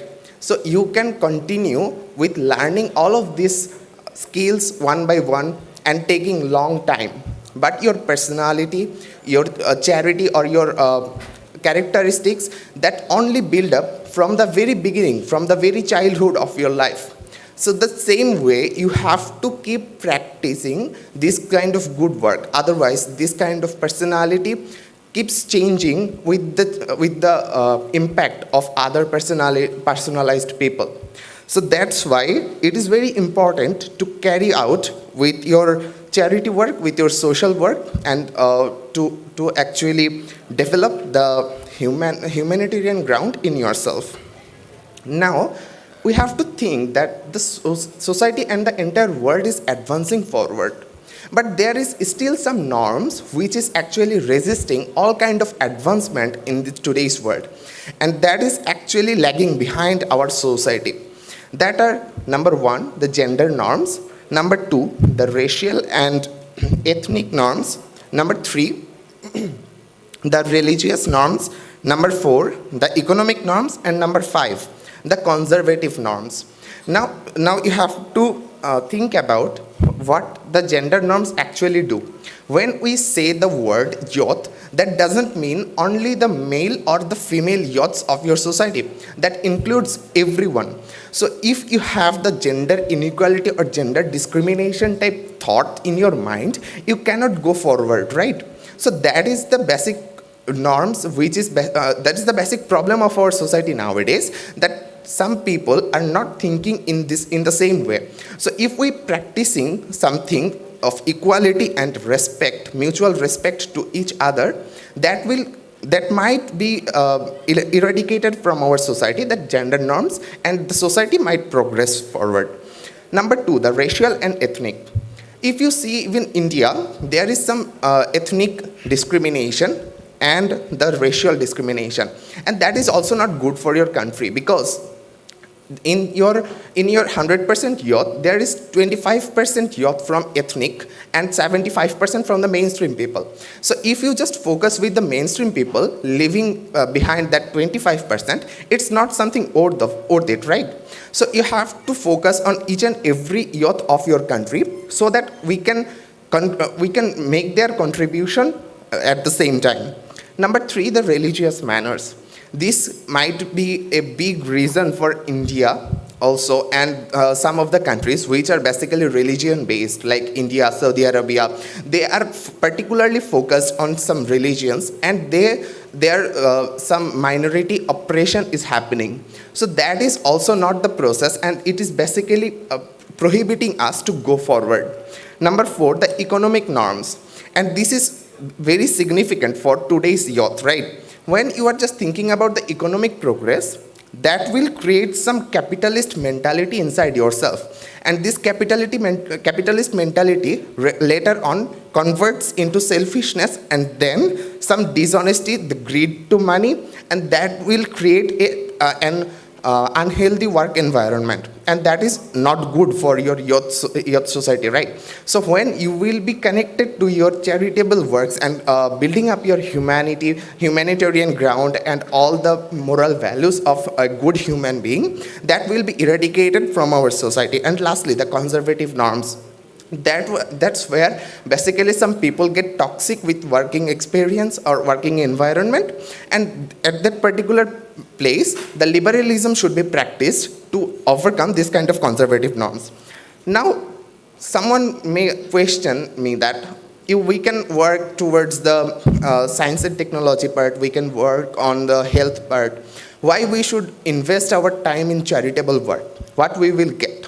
We will get some valuable things or valuable skills that will not get from anywhere else. Number 1, you will be building empathy and compassion. That is basically the fact. When you are interacting with other peoples, you should have this kind of empathy and compassion just to be a good human being, and you can keep the communication with a lot of people. Secondly, you will be learning important life skills like teamwork, communication, problem solving, and value of commitment.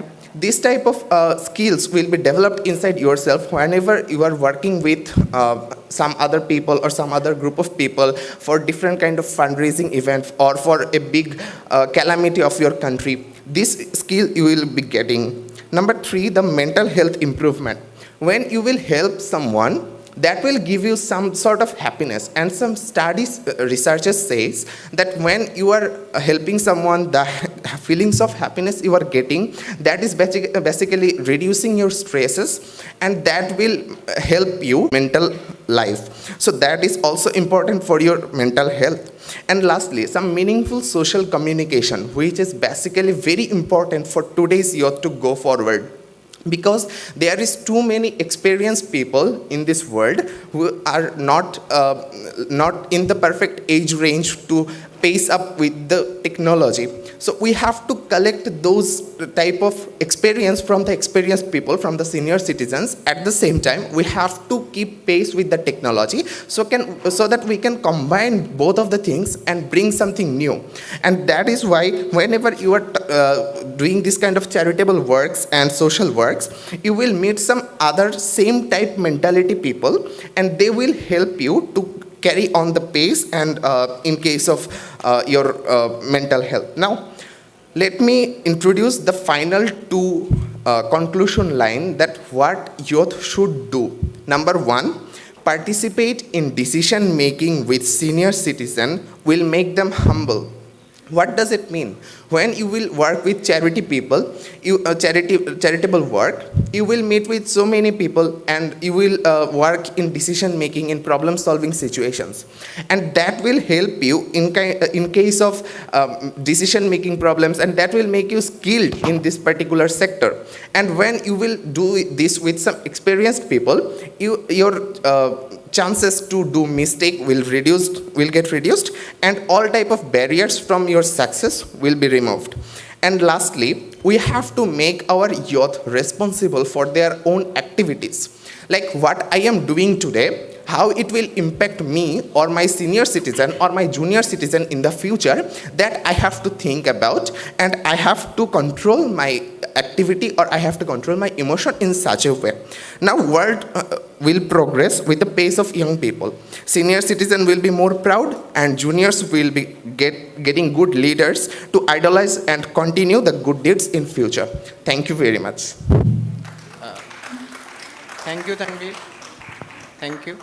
So let me make this session more interactive, because I can see our youth is not listening what we are telling here.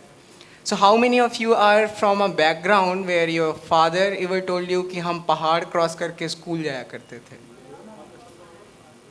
बहुत सारे लोग.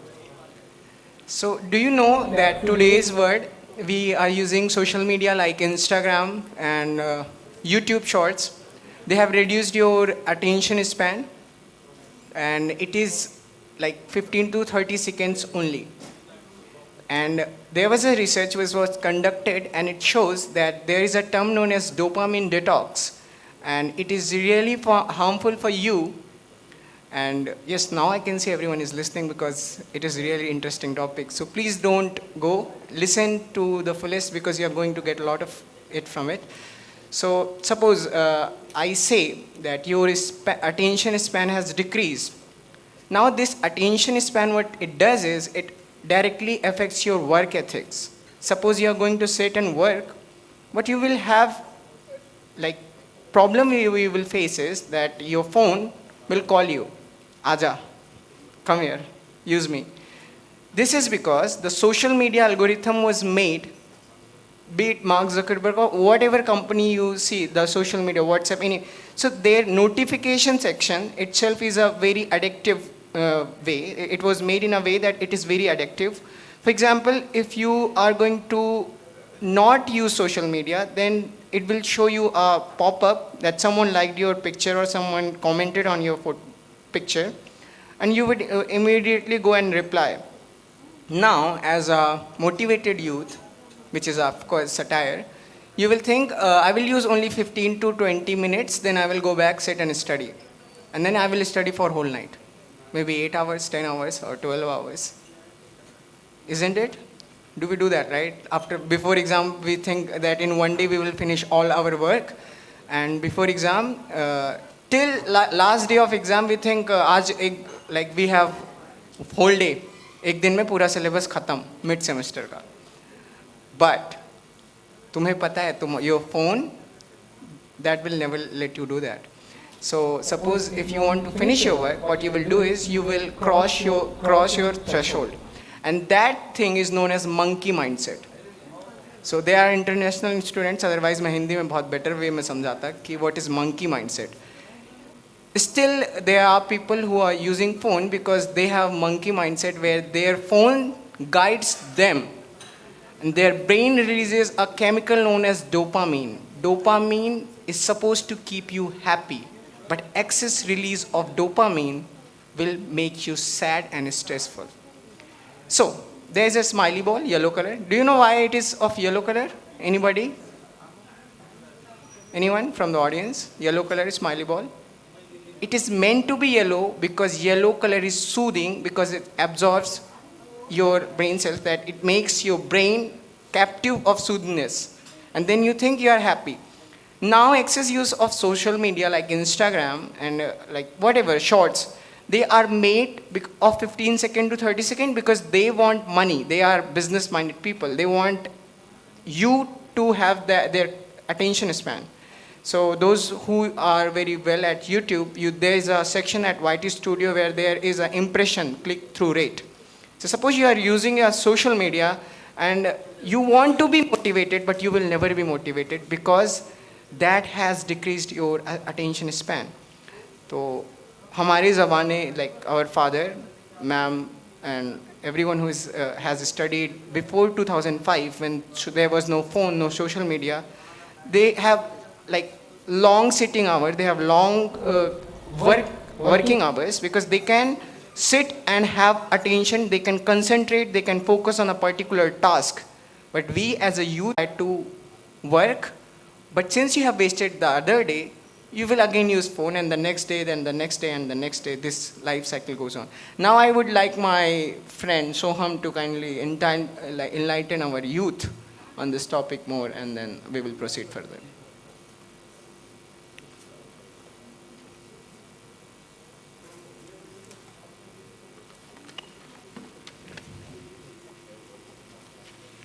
Thank you, Aishwarya, for passing on the mic. Good morning, everybody, respected dignitaries and my fellow mates. I am Sohan Kumar Swai, a student of KIIT School of Law. Today I will be presenting my views on this subtopic, youth in contemporary social issues. First of all, what is youth? As per the definition in National Youth Policy 2014, youth includes the population within the age gap of 15 to 29 years.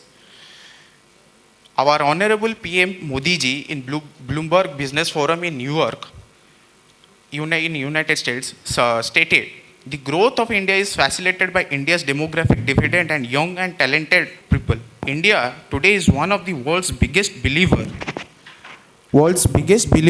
in research and development. India's youth are being encouraged to be innovative, and because of this, after the US and China, India stands at number 3 when it comes to unicorn investments. And for your knowledge,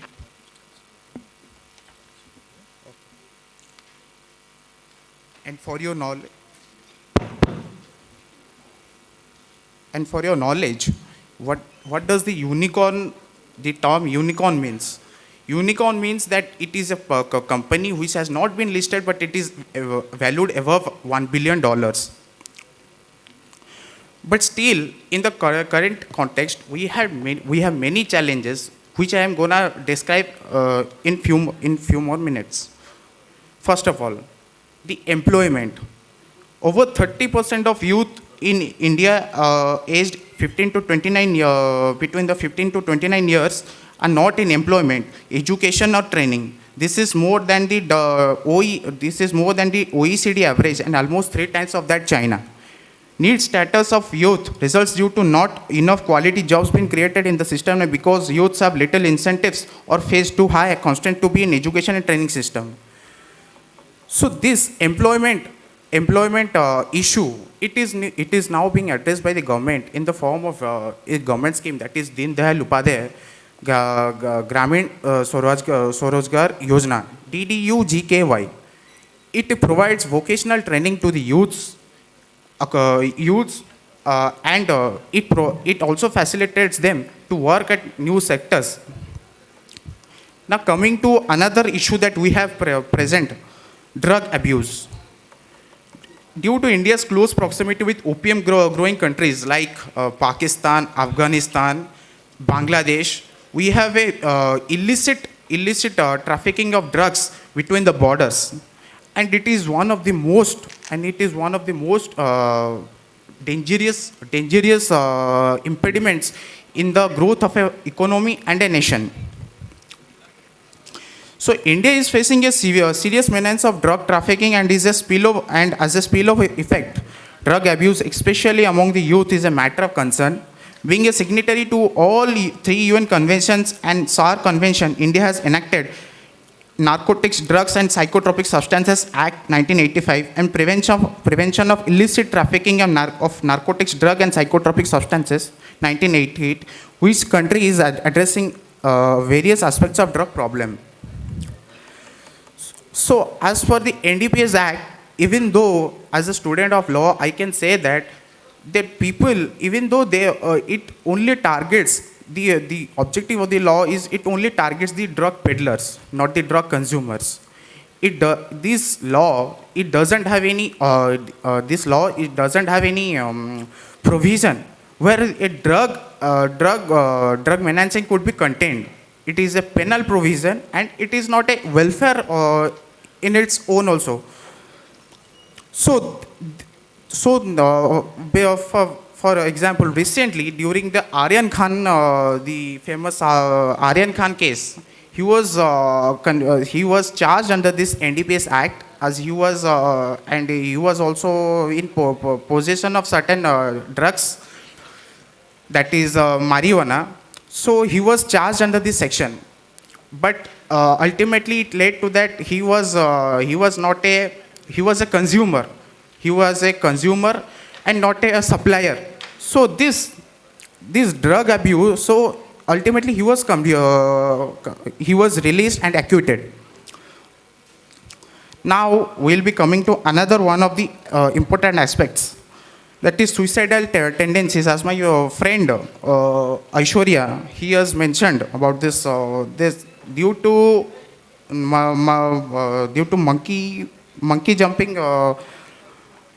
Monkey mindset, brother. Monkey mindset. Thank you, Aishwarya. Due to monkey mindset, that people, they are now being they are not in a right position, or they don't have any constant they don't have any constant mindset. They are now fickle in nature, and if their parents or if there are any guardians, they oppose it. They tend to threaten them that I'll be doing suicide. I will be not. If you direct me to do this, I will be not obeying you. I will be doing suicide. I will call police. And this, as a student of law, I have seen a lot of instances that while I was interning, this type of adolescents behavior, they do come, and the police or the police and the court, they are helpless in this matter, because even they have been convicted, it will naturally affect their future. So we cannot curb down this menace by simply applying penal provisions on them. So the Indian suicide rate is 12th highest in the country. The country is unfortunately home to the highest number of suicides among the people in the age of 15 to 29. 35, it is significant that it is highest number of suicides is reported from states with high literacy level. Maharashtra, Tamil Nadu, West Bengal, Kerala and Karnataka. So, in conclusion, we can interpret that this literacy or legal education, it doesn't matter, it will not affect your suicidal tendency. Now, another problem in the recent phases it has come around, that is radicalization. Recent reports about a group of Indians joining the ISIS have raised concerns about the possibility of an increasing number of young professionals joining global jihadist groups. Second area of concern is the recent trend in India's domestic politics, where radical groups and ideologies are being propagated, causing polarization among communities. And it is quite obvious right now, because as we have seen that there were during the celebration of Ram Navami in West Bengal, there were instances of violences, riots taking place due to some communal mismanagement and communal disharmony. And in another, I was seeing an episode of on Discovery, that is on Indian Mujahideen. And on that, it showed that a person and his parents were not aware. He was sitting in the Pune, and before the bomb blast that occurred in Pune and Bombay, that is around 2003 and 2003, that he was a computer engineer. And that person, he sent threat messages and warning to the officials, saying that the bomb will go place and we will rule over the world, and jihadi will be prevailing. But the parents, he was a well-educated and he was knowledgeable, highly intellect person. But the parents, they didn't have a single ounce of knowledge about that, and they were surprised when the police finally found him and arrested him. Now, one of the most important aspect, that is political exclusion. Young people have been excluded from development programs and activities in numerous ways. As an age cohort, youth are less likely to be involved in governance and decision-making processes as a result of economic, political, and procedural barriers that prevent their participation. As the beneficiaries of youth are also like to face marginalization due to the membership in excluded demographic groups like women, indigenous, disabled, LGBTQ, refugee, ethnic minority, migrant, and economically impoverished. Often marginalized from local and national development gains, youth are particularly vulnerable to the economic shocks, social instability, and conflicts. So the political exclusion, it mainly talks about the lack of youth in the governance process. Apart from being in the executive, that is on the administrative level, the youth, they don't have any great participation in the decision making and the political process. So for that, our government has come up with the National Youth Policy of 2014. The objectives of National Youth Policy 2014 are: the visions of NYP 2014 is to empower youth to achieve their full potential and through them enable India to find its rightful place in the community of nation. For achieving this vision, this policy identifies 5 well-defined objectives and 11 priority areas and suggests policy interventions in each priority area. The priority areas are education, skill development and employment, entrepreneurship, health and healthy lifestyle, sports, promotion of social values. Now we come to second objective: community engagement, participation in politics, governance, youth engagement, inclusion, and social justice. And the purpose of social justice, I have interned. I have interned for 1 month at Odisha State Legal Services Authority. Where did I find that there are paralegal volunteers, and they come from age group of around 20 to 40 years. And their main, they don't render any legal services like a professional advocate would do, but they render their, as they are near to the, as they are near and they interact more with the communities, so they have been recruited on a contractual basis, so they can interact with the community and they can also start, and they can also solve their problems through the proper channels. Because our most of the community, they don't have any legal literacy. They don't have the basic knowledge of law. They don't know how to, if their rights are being encroached, they don't know how to approach the authorities. So the PLVs, the paralegal volunteers of the legal services, they play a very important role in achieving this. So this can be also a form of youth empowerment that is being going on.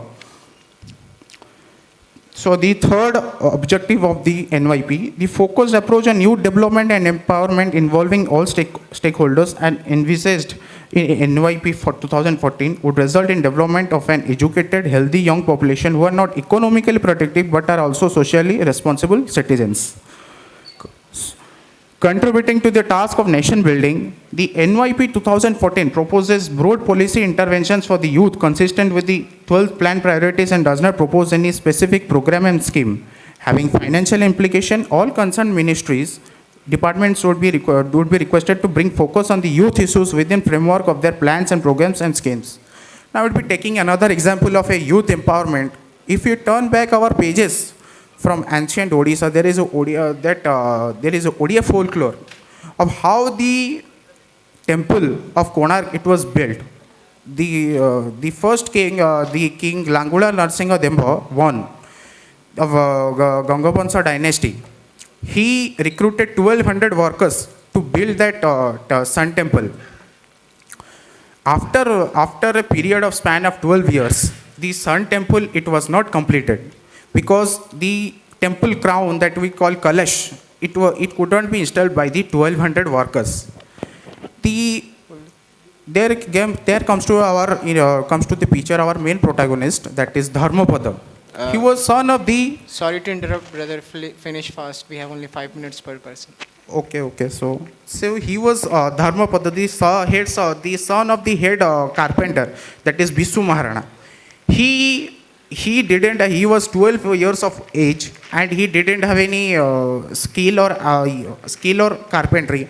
But after going to the knowing the plight of that his father and 1200 carpenters, he told that I would construct the upper temple crown, and for that and he also constructed. But the 1200 workers who were earlier engaged, they had the fear that if the king came to know that a simple 12-year boy could do that, and the 1200 workers, they couldn't do that, we would be all beheaded.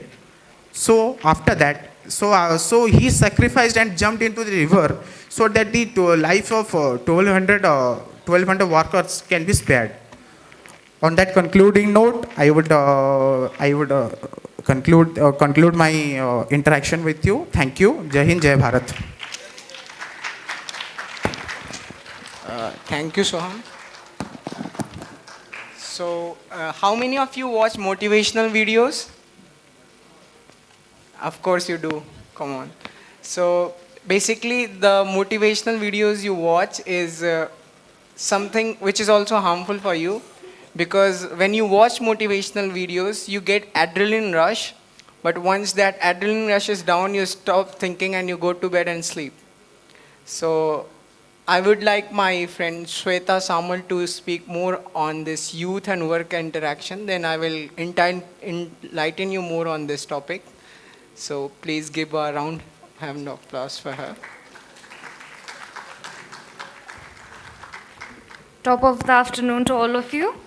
I am Shweta, and today I will be shedding some light on the topic youth and work vis-a-vis social media and entrepreneurship.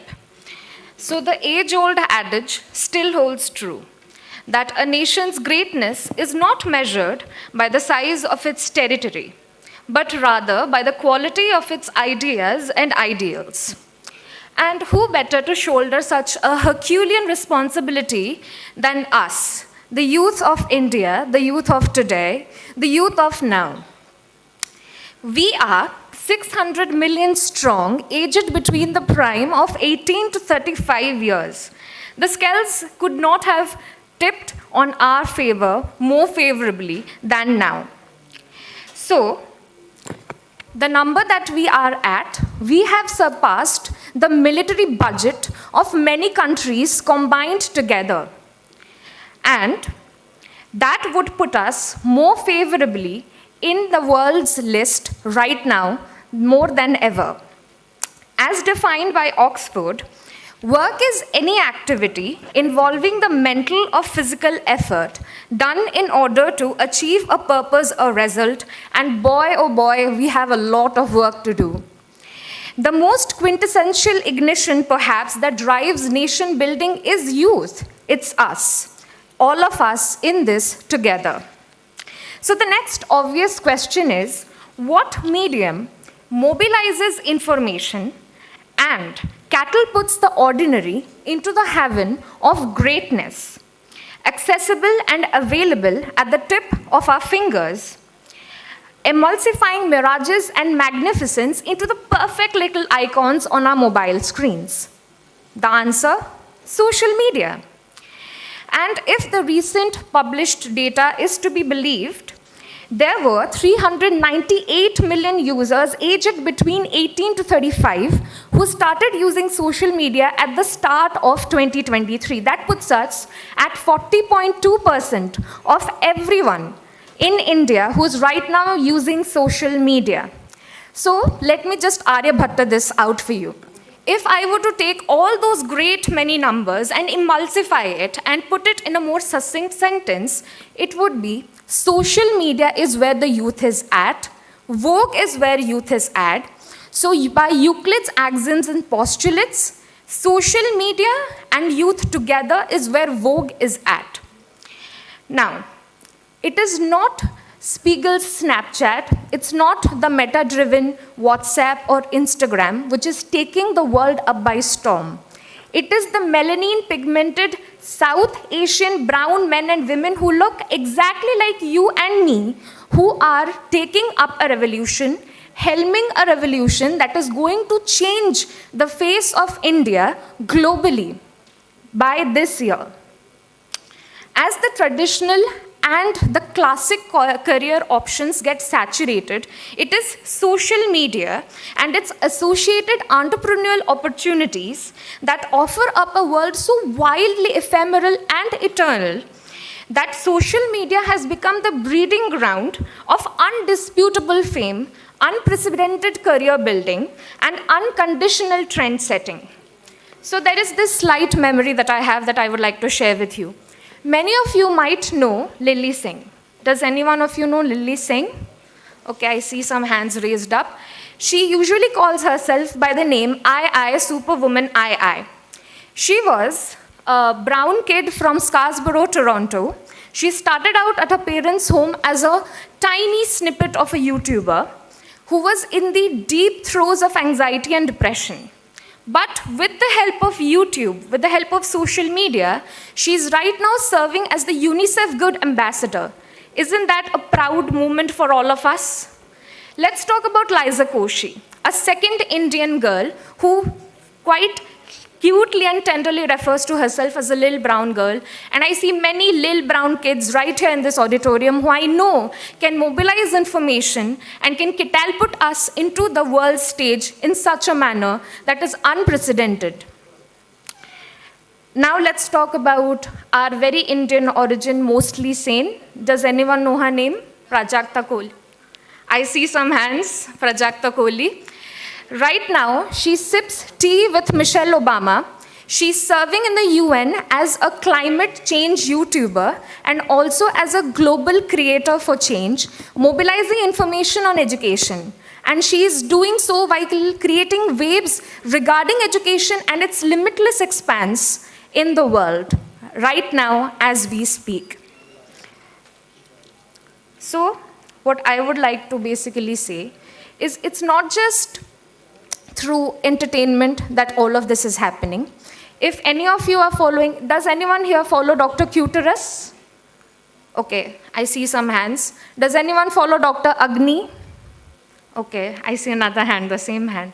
Does anyone follow Dr. Trinetra Haldar Gummaraju? Same hand. See, all these three names that I took, all of them are aged between 18 to 35. All of them are board-certified medical practitioners. So while they lit the midnight oil to serve patients in real time during COVID, they're still demystifying the various misconceptions, misinformation that is trending on social media. And why are they able to do it? Because we, as the audience, we are catering to that information and we are receiving that information quite willingly.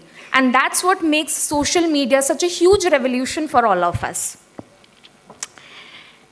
So, social media can be a redoubtable ruler against all the myths, misconceptions, misinformation, and it can help resolve all those modern gray area agonies like information inequality, skewed accessibility, and algorithm ambush.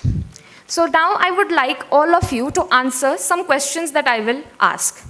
Let's ask ourselves 3 pertinent questions. First, all of you are on social media. Many of you have seen blood group donation requests on your social media, right? Right? And the follow-up question is, whenever you see such accounts, are they not managed by people who are between the ages of 18 to 35? So my first question, the answer is yes. My second question, has social media not helped at least one of your friend to establish his or her small business venture, like hair ties, or perhaps some financial gain advice or YouTube? So the follow-up question is, were they not belonging to the age groups of 18 to 35? They were. So my second question, the answer is also yes. Third, have you ever felt so low, but then on your Reels page you saw someone who looked exactly like you, and they kept telling you to breathe, to take a little while, to live a little longer? did that not infuse confidence in you? Is that a yes or a no? Yes? And that also brings me to my follow-up question. Was that not between a person who was aged between the ages of 18 to 35? So if your answer to all the 3 questions that I've put forward to you is a resounding yes, then my friend, you're doing social media, you are a social media entrepreneur, and there is nothing that can stop you from going out there and achieving whatever you desire. So despite Aishwarya telling me that we should be doing dopamine detox, I would still be taking a picture right there with my name. Because I do think that social media is a tool, it's a powerful tool, and if we use it, we can create waves. My God, so many waves. And try finishing within 5 minutes, please. No, I'll do it in a minute, I promise you. So I'll just put something motivational out there for you guys. Roosevelt said that we cannot always build the future for our youth, but we can build our youth for the future.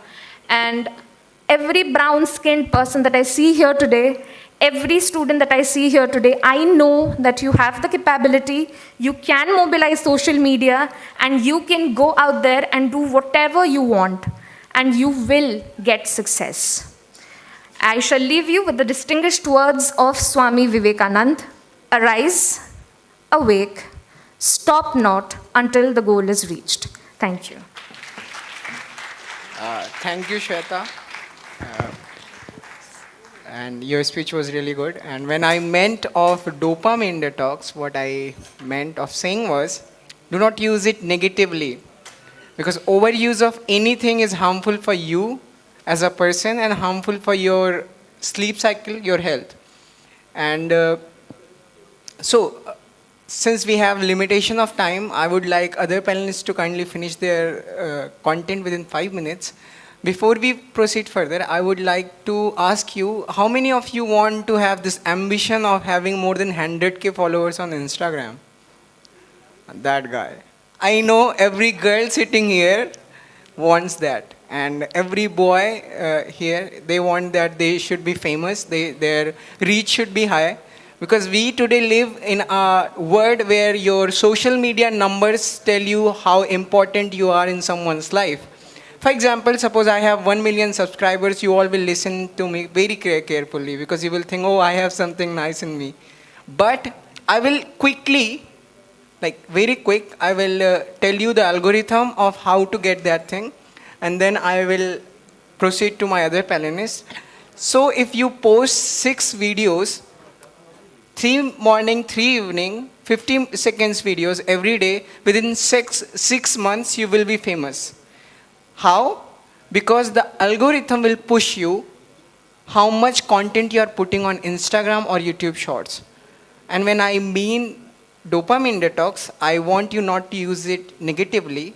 You can go for this entrepreneurship, online entrepreneurship, and I wish you a luck. Now I would like my friend Yashvi Agarwal to kindly proceed.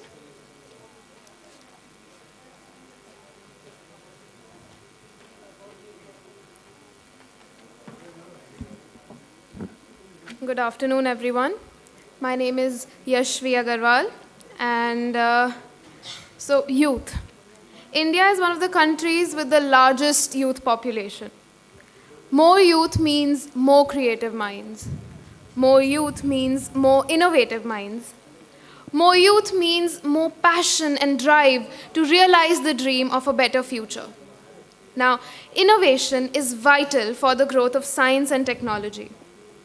The present information age is a chariot that will move miles with young pioneers. Science and technology is piquing the interests of many nations as it is what rules everything we do today. This is where the present time youth comes in. They can become the forefront of researching and creating modern solutions to modern problems. Working with youth is an investment which will multiply the returns many folds. The younger generation has the rationale and analytical thinking ability which will drive our nation forward. Tapping this force in the correct way will lead to a developmental revolution never seen before. Today's youth are tomorrow's leaders, and with so much potential. They have the mindset and the will to identify problems and approach them in a scientific way. I'm sure all of us will be able to see the deep and lasting impact of this revolution. None of us can underestimate the potential of the youth of this country. We have seen many talented young entrepreneurs in the field of science and technology. That is the power of today's youth. They are more than capable not to follow anyone's footsteps, but to create their own path and lead the world. The correct usage of the present technology to create new ones. That's what we can do today. A 16-year-old girl, Sahiti Pingali from Bengaluru, developed an app for cleaning our lakes. The Massachusetts Institute of Technology, MIT, decided to name a planet in the Milky Way galaxy after her. Rifat Sharook, 18-year-old student from Tamil Nadu, designed the world's smallest satellite. He created the first mini satellite of only 64 grams of weight. This is a feat for the young people of India. Now, this is just an insight to the talented youth of our country. This is the power we hold, the power to revolutionize this world. The world of science and technology will be empowered with the involvement of youth. Moments when we feel proud to be an Indian will come more often when we see our future leaders already making strides for our development. This immaculate, pure genius will find its way some way or the other to take this world by storm and leave the people in absolute awe. The young people today have the courage to ask questions people were too afraid to ask, and dive deep into the universe of exploration to find scientific answers. They can handle tasks better, which require serious mental and physical power. Youth will surely become one of the largest contributors to this cause. All of us know about the climate changes and the degrading environmental conditions. That can change. Many young innovators are already coming up with eco-friendly solutions to make this world a better place to live in. Garvita Gulhati, also known as the Water Girl of India, has helped save millions of liters of water from being wasted using science and technology and making an app. Today's youth is aware of their role in society, aware that they are the pioneers who have to drive the world forward. This mindset is already a win. They are not just taking one step at a time, but making leaps and bounds, innovating with every passing moment. Nurturing their aptitude will lead to a transformation in their skill set, which will turn out to be priceless for the nation. Young people are more perceptive and willing to bring about a change. With this interconnected world, there is an ever-increasing possibility of young, like-minded people to come together and achieve invaluable scientific and technological feats. With a more accepting generation and creative minds growing between us, it is important to sow those seeds and water them daily. India can most definitely become a research hub. Making the most of the facilities provided, like technology business incubators and so much more, is of great significance. The nation will see innovations with a new vigor. Technology is no more a question of our development, but rather has become basic to our regular activities and functioning. The sustainable development goals set by the world would no longer feel like a distant dream, but now can be achievable with all the new innovations coming up. We have the will to start. Young people have the stubbornness to not give up, not looking at the end result, but rather their intention to walk on a not-so-easy path to pave way for new ideas and concepts. The youth workforce is of immense value to this nation. The more brains we have, the more chances of development. Young people are focused on increasing their skills. Science is a multidisciplinary field, and our youth is certainly adapting to the growing demands of the skills needed. We can't even imagine how many people will benefit from these innovations, how many smiles they will bring on so many faces. So let's tap this potential aptitude and support the young people to see the change they're about to bring in this world. Youth will determine the direction of the upcoming tech world and all the scientific endeavors of global importance. Youth working for science and technology is the key to the road forward. After all, young minds nurture brilliance. Thank you. Thank you, Yashvi, and your speech was really good. So I think youth learned something from it. And now I would like my friend Abhiman Gurnani to enlighten us more about this topic. And then we will finish fast because we have limitation of time. So go for it, and you have 5 minutes.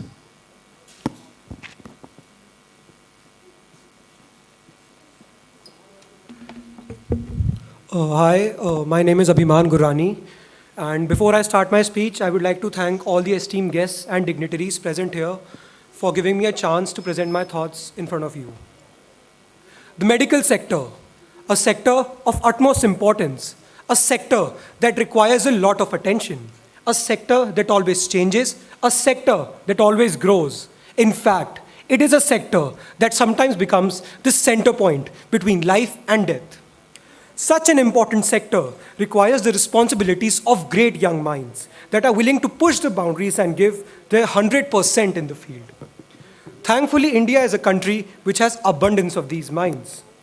Youth has always been an integral part of medical field in India, empowering it, pushing it, and driving it towards the right direction. With the population of over 600 million under the age of 25, India has the largest youth population in the world. This youth has been working in different sectors and pushing the boundaries, and the same goes for the medical sector. According to the WHO report of 2017, 1.33 billion of Indian population is being served by 1.8 million registered medical graduates. So the ratio for doctors is 1.34 per 1,000 Indian citizens, which has already reached the WHO norm of 1:1,000 doctor population. Further, India is able to approach the adequate number of medical graduates by 2024. And even the availability of a large pool of well-trained medical professionals in the country increased because of this. For example, the number of allopathic doctors with recognized medical qualifications under the IMC Act has increased to 1.3 million in 2021 from 0.83 million in 2010. A lot of other organizations in collaboration with youth have also worked in this. Take an example of the Center for Catalyzing Change, or C3. They launched the Youth Bowl campaign in 2018 in an attempt to understand the health and well-being related needs of young Indians. They asked young people one open-ended question. For my physical and mental health, I want, and they left that question for the young Indians to answer. C3 reported it to become the largest medical surveys conducted for the young Indians in India, covering more than 1.1 lakh people. It combined online and offline outreach programs that helped maximize the coverage across different geographies and social economic groups. C3 also made special efforts to include underrepresented groups such as the early adolescents and the transgender youth. The year-long study culminated in the publication of Youth Bowl, making the youth voices count. It basically highlighted some reasoning and arguments. The need of awareness on human trafficking and the education on sexual health, the focus on mental health, and third, the importance of hygiene in public places.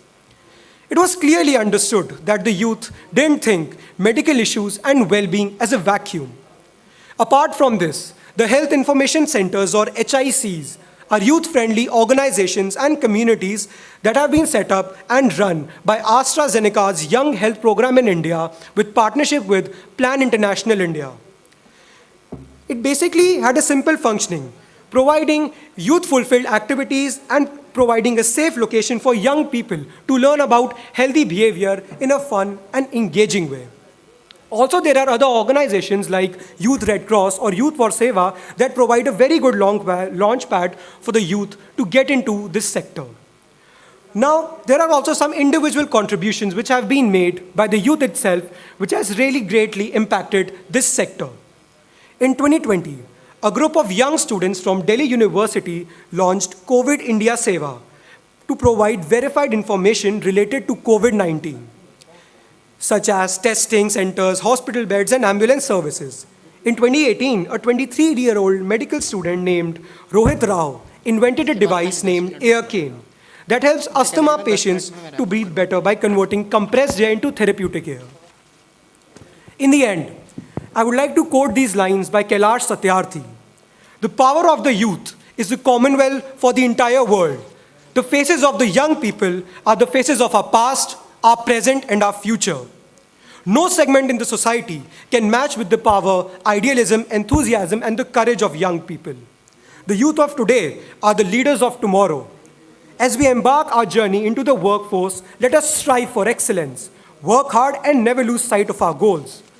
With determination, perseverance, and willingness to learn and grow, we can achieve anything we set our minds to. So let us embrace these opportunities that lie ahead and make our mark in the world of work. I thank you all again for inviting me to speak here. Dhanyavad, Jai Hind. Thank you, Abhiman, for giving such a beautiful speech. And now I would like to speak something to our youth. So, hello, everybody. Am I audible? So, of course I am. I just wanted to say this for sake of it. So, how many of you actually heard whatever our panelists discussed right now? And how many of you will implement whatever we discussed? I know no one. No problem. We will discuss again. One thing I want to tell you, which is very important for you, is that you as a youth, and I am also a youth, so we know what problems we are facing today. Problem as in we are facing anxiety, depression, and it is all because we take everything lightly. Sometimes we are over-motivated and sometimes we do not work on our mental health at all. And one thing which is really important for us to look at is mental health. So I will give you, all of you, even if you don't know nothing about whatever you heard, and even if you did not grab even a 1% of things in your mind, I would give you, all of you, one work. Today, go back to your hostel rooms or wherever you live, sit in front of mirror, ask yourself questions, 4 questions. Number 1, are you really working hard for your dreams? Number 2, what is your attention span, which is really important for you? And thirdly, if whatever you're doing today is going to make your future bright, and last not the least, if your yesterday was better than today, or your tomorrow will be better than whatever you're doing today. And you will get a lot of answers. And if your today is not better than yesterday, then there is a loophole, and then you are certainly doing something wrong. Go back home and analyze yourself. Try doing things better than yesterday, and tomorrow will be beautiful. And I would like to conclude my speech saying that if you go today, have gratitude and compassion of everything. Put your sleepers way under the bed, and when in morning while you are down there, say thank you to the God who created you for giving you such a beautiful life. Work hard for your dreams and you can achieve everything possible. Thank you for inviting me here, and I hope you have learned from it and you will implement. I would like, ma'am, so we will have another process here, and ma'am will be discussing further for it. Thank you for having me here. Means a lot.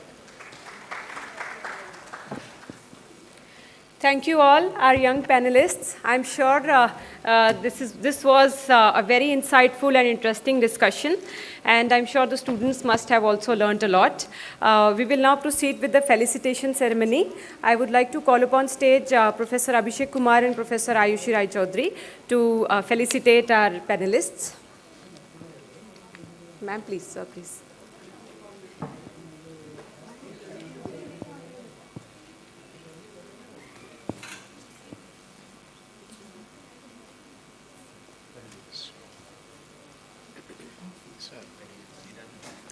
Thank you, sir.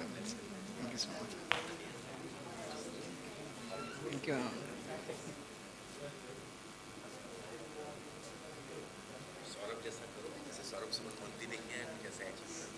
Sir कोशिश रहेगी कोशिश करने वाली लहरों से डर कर नौका पार नहीं है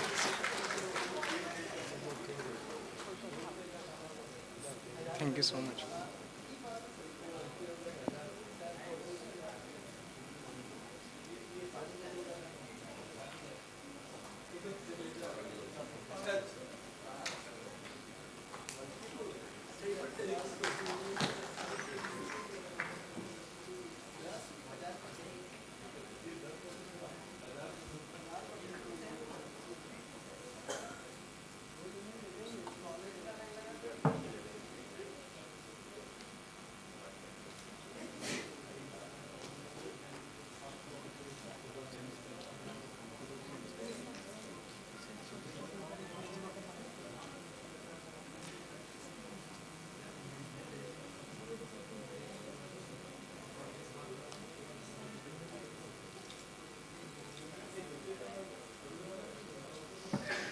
Can we have a round of applause, please?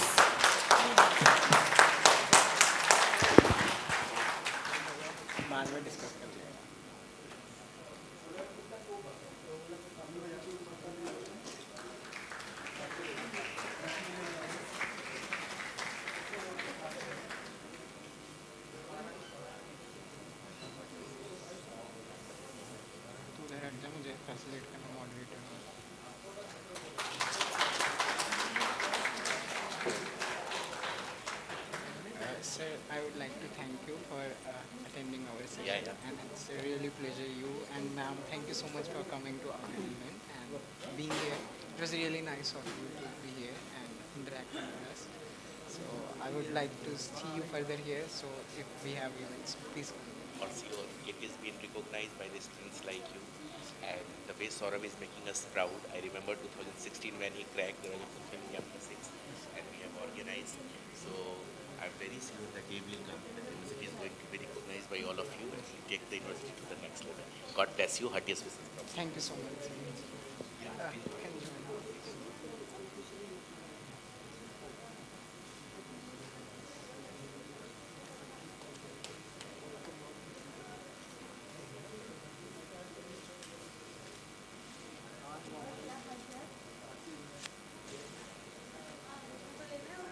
you, sir. Thank you all panelists. Thank you Abhishek sir. Thank you Ayushi ma'am. We now conclude the two plenary sessions for today for the second day of Y20 Consultation program. And a big thanks for all the audience for the patient listening and effective interaction over the 2 days. Thank you so much everyone. A round of applause for the students of KSM.